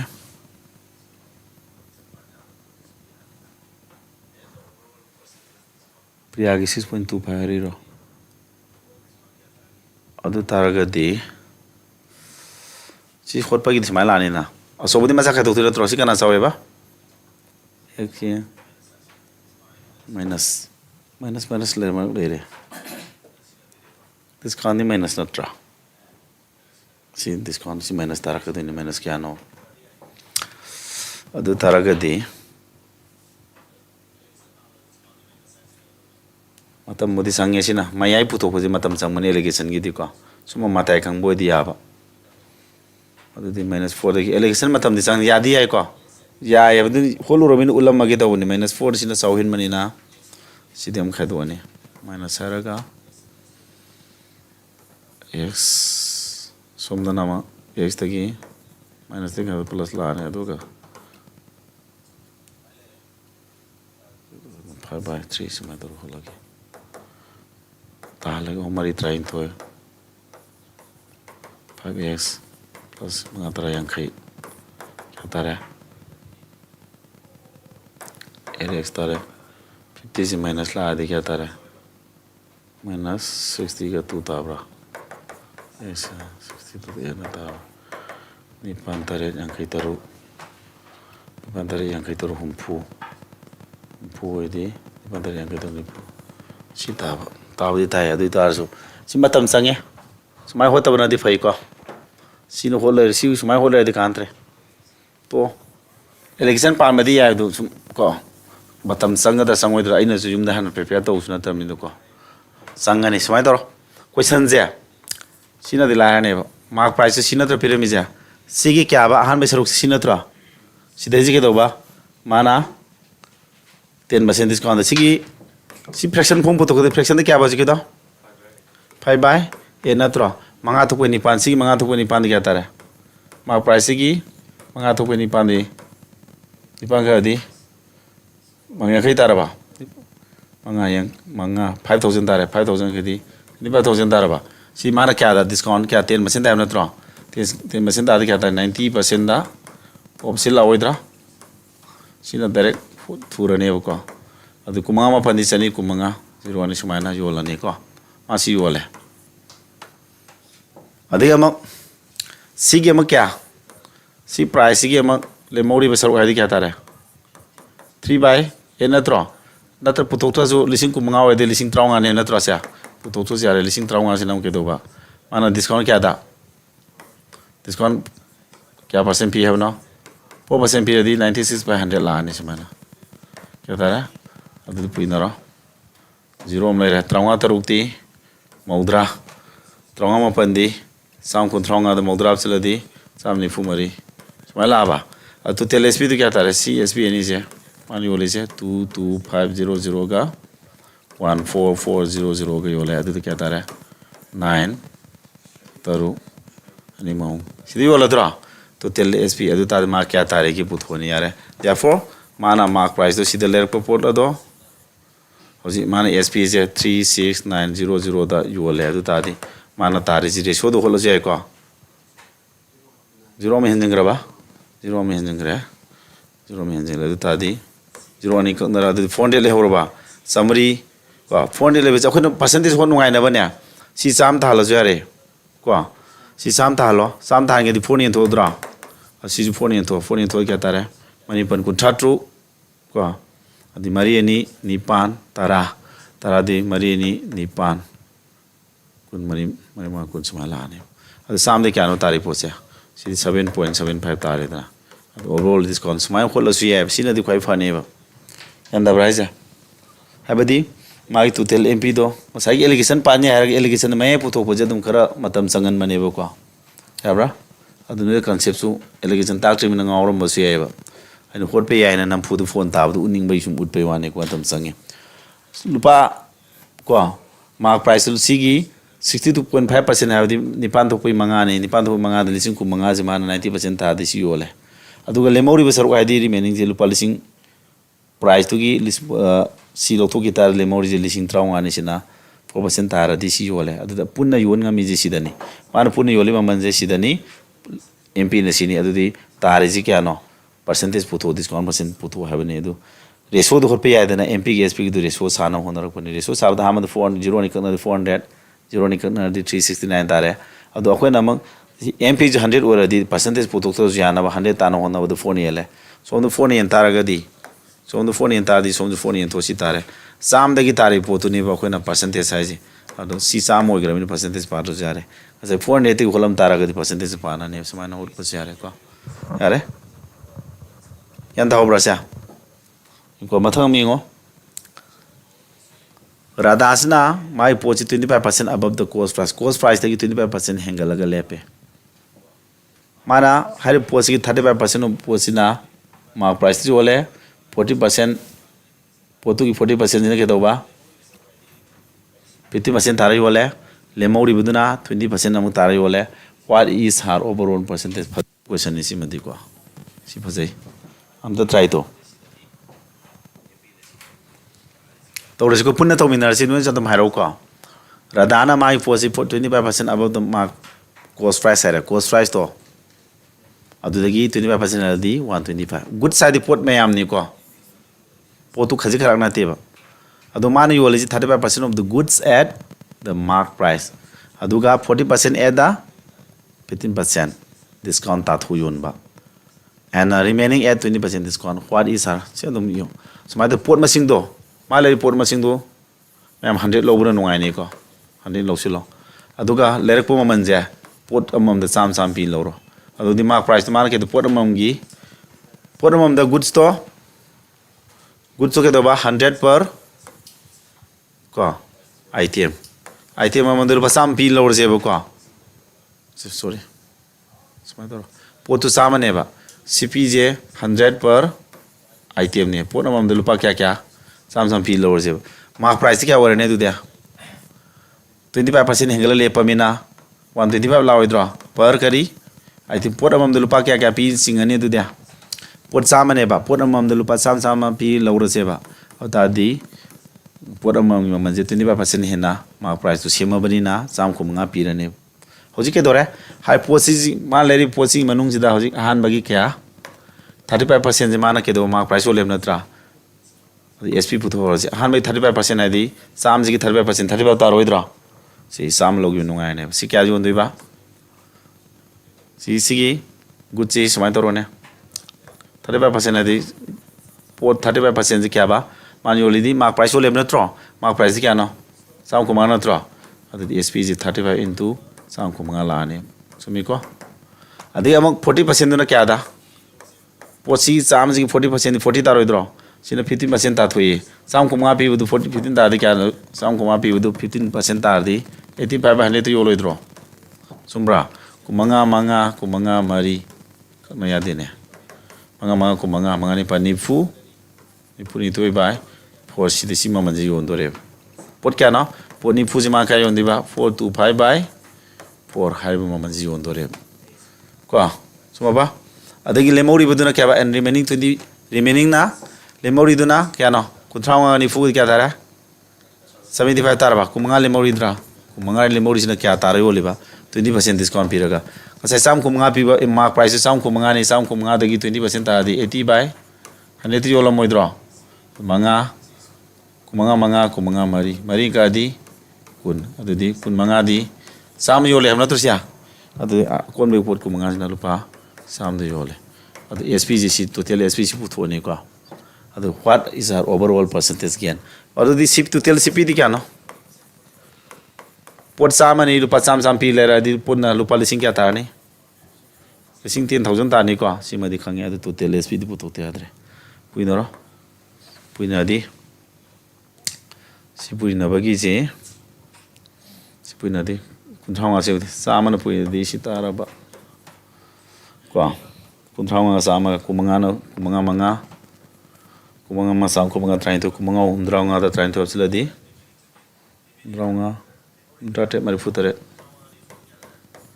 5 7 4 3 7 5 tare sigi ko ade sigi di mari ka di tara du puri na 4250 tarba 4250 sitin sinji ko sigi di 250 ani la ne ko 250 ani kya tare 5 Kosi 5 2 मंगा तरु तरा मथो अम खुद पोरे निपा मपन तरा मथो अदु मा क्या तोंगे अतादी सिदा टोटल एसपी नत्रा सी अंक जी पुंजे लो होलो समाना टोटल सीपी दु सी नत्रो टोटल एसपी ना 11125 नत्रा सी अतोंग पुथो केदी सी साम ताना बसी सामने तो तेने तो सामने तो दे क्या तारे सी सामने तो बा रिसोर्स आना बगी सी साम ता ना बा सामने तो सी जो रिसोर्स आरो सामने तो दे क्या पॉइंट मतुंग दा 112.25 ना मोइद्रा सामने हेंगली सरुक तू क्या ना 12.25% पार जो चारे सी साम मोहन ग्रमिनो को अदु ता दे क्या तारे 12.25 option number A is the answer ताई क्वेश्चन दी फजेबो को फदबरा क्वेश्चन दे खरा क्वेश्चन को याम को लगा हंगेबा सिजल तिया तू की ओइबनी नको हा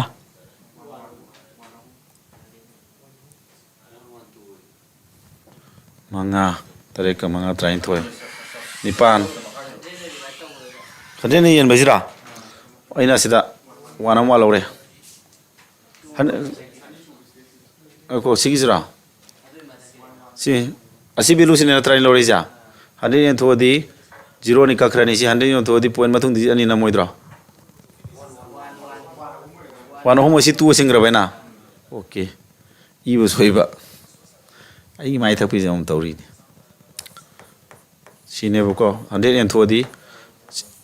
ꯑꯗꯨ ꯇꯥꯔꯗꯤ ꯍꯦꯟꯒꯠ 100 ꯇꯤ ꯍꯦꯜꯂꯤ ꯁꯔꯨꯛꯇꯨ 11.25 ꯅꯦꯕ ꯑꯗꯨ ꯇꯣꯡꯒꯅꯤ ꯍꯥꯏꯕꯀꯣ ꯑꯗꯣ ꯁꯤꯗꯒꯤ ꯄꯔꯁꯦꯟꯇꯦꯖ ꯄꯥꯗꯣꯏ ꯁꯔꯨꯛꯇꯤ 100 ꯇꯥꯍꯟꯅꯕ ꯁꯤꯟꯕꯗꯣ CPꯗꯣ ꯑꯗꯨꯅꯗꯤ ꯐꯩꯌꯦꯕꯀꯣ ꯁꯨꯝ ꯆꯥꯝꯃꯒꯤ ꯃꯅꯨꯡꯗ ꯀꯌꯥ ꯍꯦꯟꯒꯠꯂꯦ ꯍꯥꯏꯗꯨꯅ 11.25 ꯍꯦꯟꯒꯠꯂꯦ ꯑꯗꯨꯅ ꯁꯨꯃꯥꯏꯅ ꯑꯣꯞꯁꯟ ꯅꯝꯕ ꯌꯥꯏ ꯁꯤꯒꯤ ꯑꯦꯖꯨꯝꯁꯟꯁꯤꯅ ꯐꯅꯤ ꯈꯜꯂꯦꯀꯣ ꯀꯦꯔꯤꯁꯀꯤ A ꯇꯥꯔꯦ ꯑꯃ ꯍꯩꯔꯦ ꯄꯣꯠ ꯃꯁꯤꯡꯗꯨ 100 ꯂꯧꯁꯤꯜꯂꯣ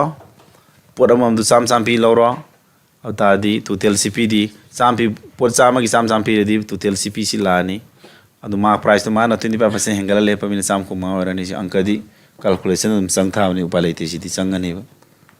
ꯀꯣ ꯌꯥꯔꯕꯁꯦ ꯑꯇꯩꯗꯤ ꯒ꯭ꯌꯥꯟ ꯇꯥꯔꯤꯕ꯭ꯔꯣ ꯌꯦꯡꯉꯨꯀꯣ ꯁꯤꯗꯩꯁꯤꯗ ꯍꯥꯏꯔꯤꯕ ꯄꯣꯠꯇꯨ 100 ꯂꯧꯈꯤꯕ ꯅꯠꯇ꯭ꯔꯣ ꯃꯥꯏ 35% ꯄꯥꯕ ꯃꯇꯝꯗ 35 ꯗꯛ ꯂꯣꯡ ꯊꯝ ꯌꯥꯔꯤꯁꯦ ꯑꯗꯨ ꯄꯣꯠ ꯂꯩꯔꯤꯕ ꯄꯣꯠꯇꯨꯒꯤ 40%ꯁꯤꯅ 15% ꯗꯤꯁꯀꯥꯎꯟ ꯇꯥꯔꯤ 15% ꯇꯥꯔꯗꯤ ꯀꯌꯥꯅꯣ 150 ꯄꯤꯕ ꯄꯣꯠꯇꯨ 15% ꯇꯥꯕꯒꯤ ꯗꯤꯁꯀꯥꯎꯟ ꯇꯥꯕꯒꯤꯅꯤ ꯁꯤꯅꯀꯣ ꯉꯁꯥꯏꯅ 20% ꯗꯤꯁꯀꯥꯎꯟ ꯇꯥꯕꯒꯤ ꯍꯣꯠꯈꯤꯕꯁꯤ나 ꯀꯣ ꯑꯗꯨꯃꯥꯏꯅ ꯇꯣꯇꯦꯜ SP ꯄꯨꯊꯣꯛꯅ ꯍꯣꯠꯅꯔꯛꯄꯅꯦꯕꯀꯣ ꯑꯗꯨꯒ ꯒꯦꯟ ꯄꯨꯊꯣꯔꯛꯄꯅꯦꯕ ꯒꯦꯟ ꯄꯨꯊꯣꯛꯑꯝꯗꯥꯏꯗꯁꯨ CPꯒ SPꯒꯁꯦ ꯑꯩꯈꯣꯏꯅ ꯗꯥꯏꯔꯦꯛ ꯈꯥꯏꯗꯣꯛꯅ ꯍꯣꯠ ꯌꯥꯕꯗꯣ ꯔꯦꯁꯤꯑꯣ ꯐꯣꯝꯗꯒꯤ ꯍꯣꯠꯂꯁꯨ ꯌꯥꯏ ꯃꯔꯝꯗꯤ ꯄꯔꯁꯦꯟꯇꯦꯖ ꯍꯪꯕꯅꯤꯅꯀꯣ ꯁꯤꯗ ꯂꯥꯁ ꯀ꯭ꯋꯦꯁꯟ ꯗꯤꯂꯔ ꯑꯃꯅ ꯃꯥꯒꯤ ꯄꯣꯠꯁꯤ 40% above the cost price he sells 60% of the goods at the mark price giving CGL Tier 2 in 2020 19 ga 20 ga thangna than hangi giving 10% discount and the rest by giving 50% discount on the mark price what is overall profit loss per sinam lairani ko amaka sidaga mu holasi gyan hen thana base thun holasi hangti potu cham lorage potu cham lorase CP du di pa cham ko is item pot among gi mamando cham loro total CP kya lani lising tara la oidra du dia are ko aduga man mark price 40% above have not cost price ta kya mark price to pot amam da kya sam nipu is item je pa sam nipu pi re na maman je man lepe hoji ke dore SP torasi mana pot 60% of the good pot to 60% have this pot cham ji 60% 60 taroidro masi man ke doba at the mark price giving 10% discount mark price tagi 10% discount piri yole 10% discount piro discount 10% pira di kya yone mark price samni fuji 10% ta di 90 by 100 yolo idra adudi mapan mari kun thatu mo palum ma pasam kudar ta ngani 126 yola ne ta di kya tari ji kya 60 do 126 yola di si manam la ne kya ba taru to kun thatu taru ni train toy do mapsala di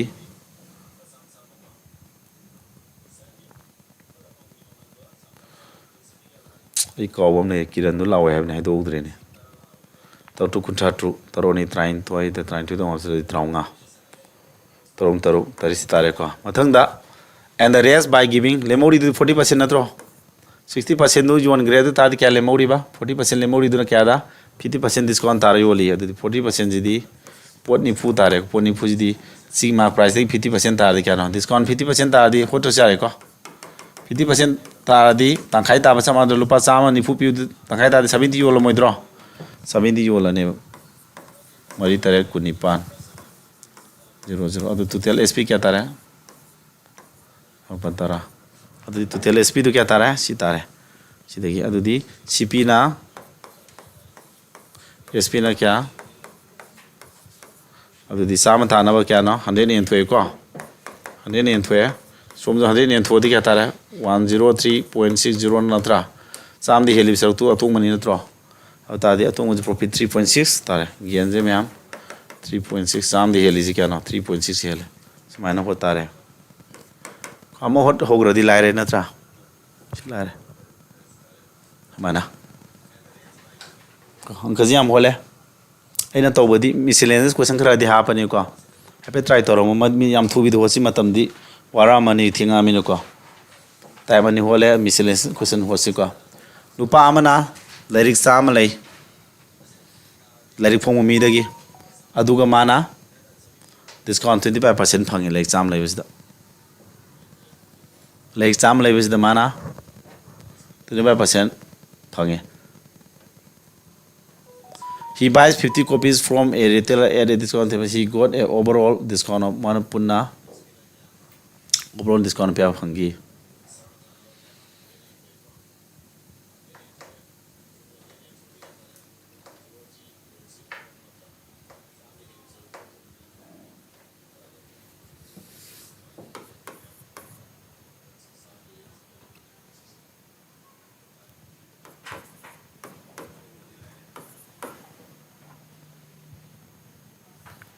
क्या ताने होसिको माना लेर क्या लेबनो अंकदी lube मानब्रा सीजल tier 1 2019 इनि को होलो hello ना ले exam ले मम लुपा लुपा पी लौबदी याब्रा सिना लाइरोइद्रा ले मम लुपा लुपा पी ले से बुक 1 बुक से रुपी 1 पी बना लाइदो माले 20% तारकदो माले को अदगी ले अमद लुपा अमम पिता ले एग्जाम लुपा क्या तारे ಅದು ಸಿಗಿ ಮಮ್ಮಂಜಿ ಲುಪ ಸಾಮ್ ತಾರೋಯ್ದ್ರ ಎಕ್ಸಾಮ್ ದಿ ಲುಪ ಸಾಮ್ ತಾರೆ ಮಾ ಡಿಸ್ಕೌಂಟ್ ಕ್ಯಾ ಪೀರಿಬಾ ತುನ್ಬಾ ಪರ್ಸೆಂಟ್ ಪೀರಿ ನತ್ರ ಅದು ತಾದಿ ಸಿಗಿ ಎಸ್ಪಿ ಪೋತೋ ಕ್ಯಾ ತಾದಿ ತುನ್ಬಾ ಪರ್ಸೆಂಟ್ ತಾದಿ ಸಬಿ ಎಸ್ಪಿ ತು 75 ತಾರೋಯ್ದ್ರ ಸಿ ಮಮ್ಮಂಜಿ ಲೈರೆ ಕೋ ಅದೇ ಅಮಂಗ್ ಅಸೋಂಗಿ ಲೈರೆ ಕ್ಯಾ ಲೈರೆ ಯಂಖೈ ಮಮ್ಮಂಜಿ ಕ್ಯಾ ತಾದುನೋ ಲುಪ ಯಂಖೈ ತಾರೋಯ್ದ್ರ ಲೈರೆ ದಿ ಲುಪ ಪಿ ಲೌಗ್ರಮಿನಾ ಅದು ಮಾನ ಕ್ಯಾ ಡಿಸ್ಕೌಂಟ್ ಕ್ಯಾ ತಾರಿಬಾ 10% तारे अदुदी एसपी क्या ताने यांखैदगी 10% तादी 90 by 100 योलोइद्रो 45 ताराबा अदु एसपी एनी दु पुल्ल लुपा क्या ना सामगा पुंदा दबरा अदुदी अदु टोटल एमपी लाइरिक अनी दुगी लाइरिक ग्रुप अनी जिगी ममन क्या ना साम अमगा यांखै मगा साम यांखै नत्र एमपी दिना अदुगा माना हजि योलिना क्या साम कुंदाबरा अदादी रेशियो दि क्या ना ओम मंगा ओम क्या मरी मंगाई मनों दा बतारे अदुदी परसेंटेज 20% ताने दोइना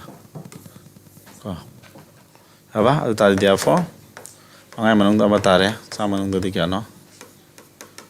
20% ताने को समाना को लॉजिक तो होट पे आइबा समाना अदुना अंक जे होट प होबसे टाइम में आमजे मखल में आमजे थियंगनबा फैबा अदुना नाइना स्टार्टिंग होबदो समा है एग्जाम्पल मनों दा पाखर प लापो यदुम concept sagar padu wa doine aduna samaina hojiki dain hot chigen izum sanama lowdu salona 15 ga si noi de sum noi jo si tak pa gi sum tawai wa na ina hoji 15 last dain hot ki si natro hojiki first adumaina tak law sam yara kane bhaira di adan lere ama ma ji lupa am pi ro hot padu nang ka lai thui natra athang sidi khar sange dukandar amana mas hana normally mana pi discount de 10% eva sale season है कहीं pot योन cell season है अखोगी discount पीर pot तो अखोगी मोई करी है stock लेमोबुजी थोनब तब cell season कौए माना डिस्काउंट मखल अनी पीनब माना फिरेब लौरे अहम डिस्काउंट क्या 50% off the original and the second at the rate of 40% off the first question मुन्ना पादे आदे 50% ऑफ द ओरिजिनल डिस्काउंट आम डिस्काउंट माना डिस्काउंट एक्स्ट्रा नहीं पी नत्रो आम डिस्काउंट एक्स्ट्रा नहीं पी आम डिस्काउंट 50% नेम नते 50% off the original and the second at the rate of 40% off the first what is the percentage rate of the equivalent single discount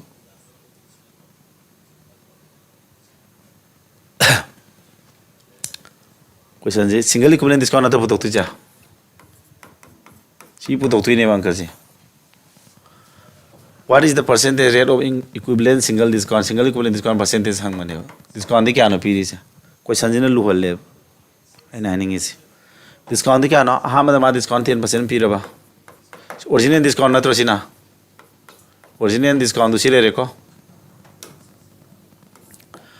Har original discount jam ke dori ba.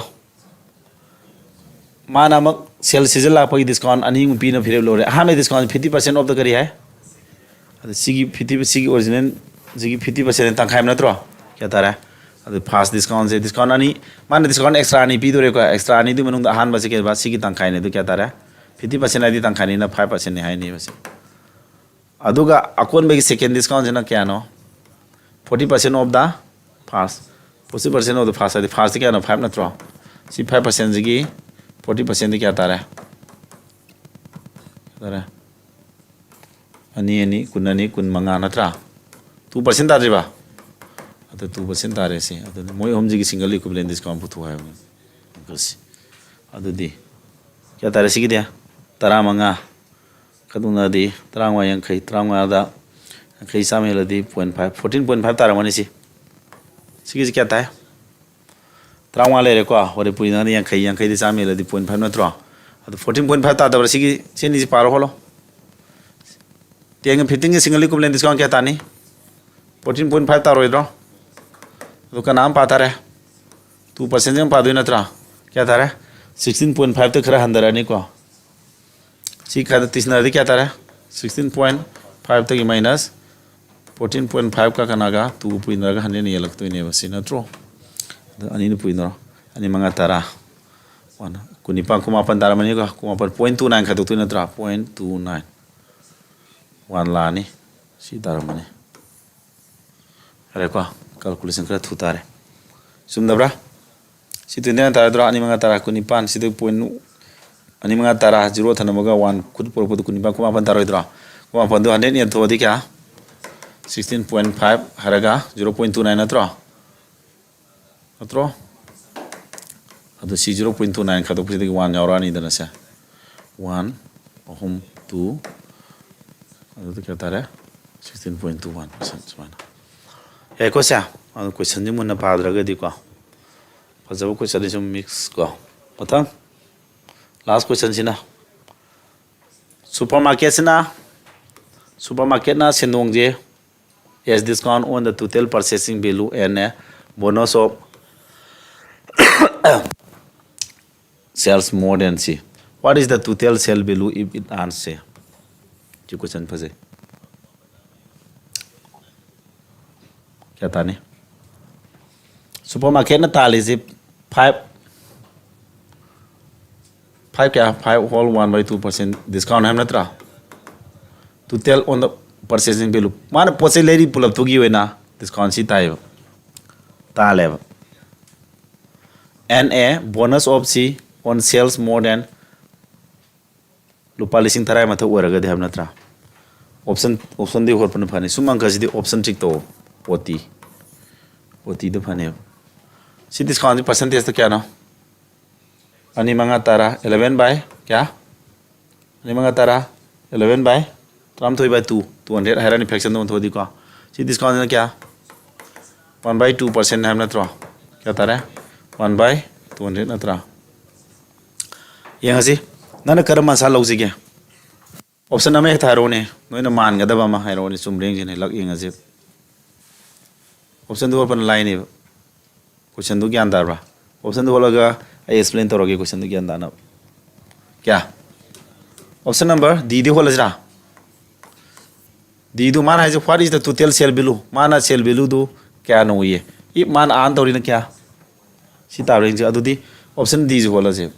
mana you live sale value do sini adu pull up you live si total lagi mana pa discount kya no discount mana ta kya no and yes discount on the total adu si discount kya ta re si discount kya no 11/200 na tro kya ta re si 11/200% kya no tu na ka kya tara sam kun tara ba kya no 2 3 1320 tala ba adi amak lising amadagi hele ba saruk tu gina kya no mano phangi discount ja lising amade kya lising tara de kya hele ba lising tara de hen maduna kya ba discount si phangi bonus si phangi am na tro si lising ku mari si lising tara de hele ji tara mari na tro lising tara mari du gina kya discount ja 1/2% abdi 1/200 ka mana tro tara ani ke 70 tara ba ani pulla kya tara 1390 tara ba kwai sau belu lo bu dan sa phang da bra wat pra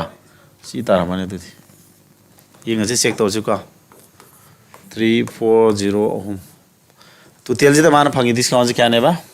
base si discount paro 11/200 kya tara क्या तारे तुन का दी 170 into 11 तारबा 11 पूरी दी 781 तारबा अदुगी लिसिंग तारा दी हेले बिसरो तो क्या ना कुमारी रा सीना डिस्काउंट तो क्या बा 1/200 ने तो तारबा अनि का दी साम कुन तारबा चा अदुता टोटल गेन टोटल माना काना रिपोर्ट सी तौngam याउngam रेउ याउngam बा तादे ऑप्शन सी ना आंसर ने सुमंग का जिदी ऑप्शन दी होलो अंडरस्टैंड तो इका क्वेश्चन दो मुना पाव अदन लुई दिल्ली पुलिस SICPO की ने को से 2000 सुना यानी को वीडियो जम येंगा युमदा मग लन तौ सनाव को अंदाब्रा सुमाय तो ना क्लासेस सांगमनग्रबा क्वेश्चन खरा हंदौरा अने टाइप होना बदो हाइदी नोमगी खन मत माना क्लास लामिन बिलु दु खरा यामना फंगौना बना TS की क्वेश्चन नैना लेरे टाइप अनि नैना लेरे मिसलेनियस क्वेश्चन खरा फजाबा मिसलेनियस ना मिक्स तौर खितंग फजाबा क्वेश्चन खरा हामना होना रे अदुना मतम दु संग मने बको येंगो मैम अदु वीडियो से अदम एप तो लॉन्च तौरबनी ना को अदम थागलागा वीडियो दगी कैदगी थोई नई सोन बदम बेकअप तो बिगे केम खलो आई हजिक संगा आने बको नय अदम असोन बसिंग तोंगाना नोई मरक नुपादे जो मनी याउरी को तो बिगे पर सोन में केम खलो नो दा तुई को नंग चटपद थेंगद्रा नोई ओसिन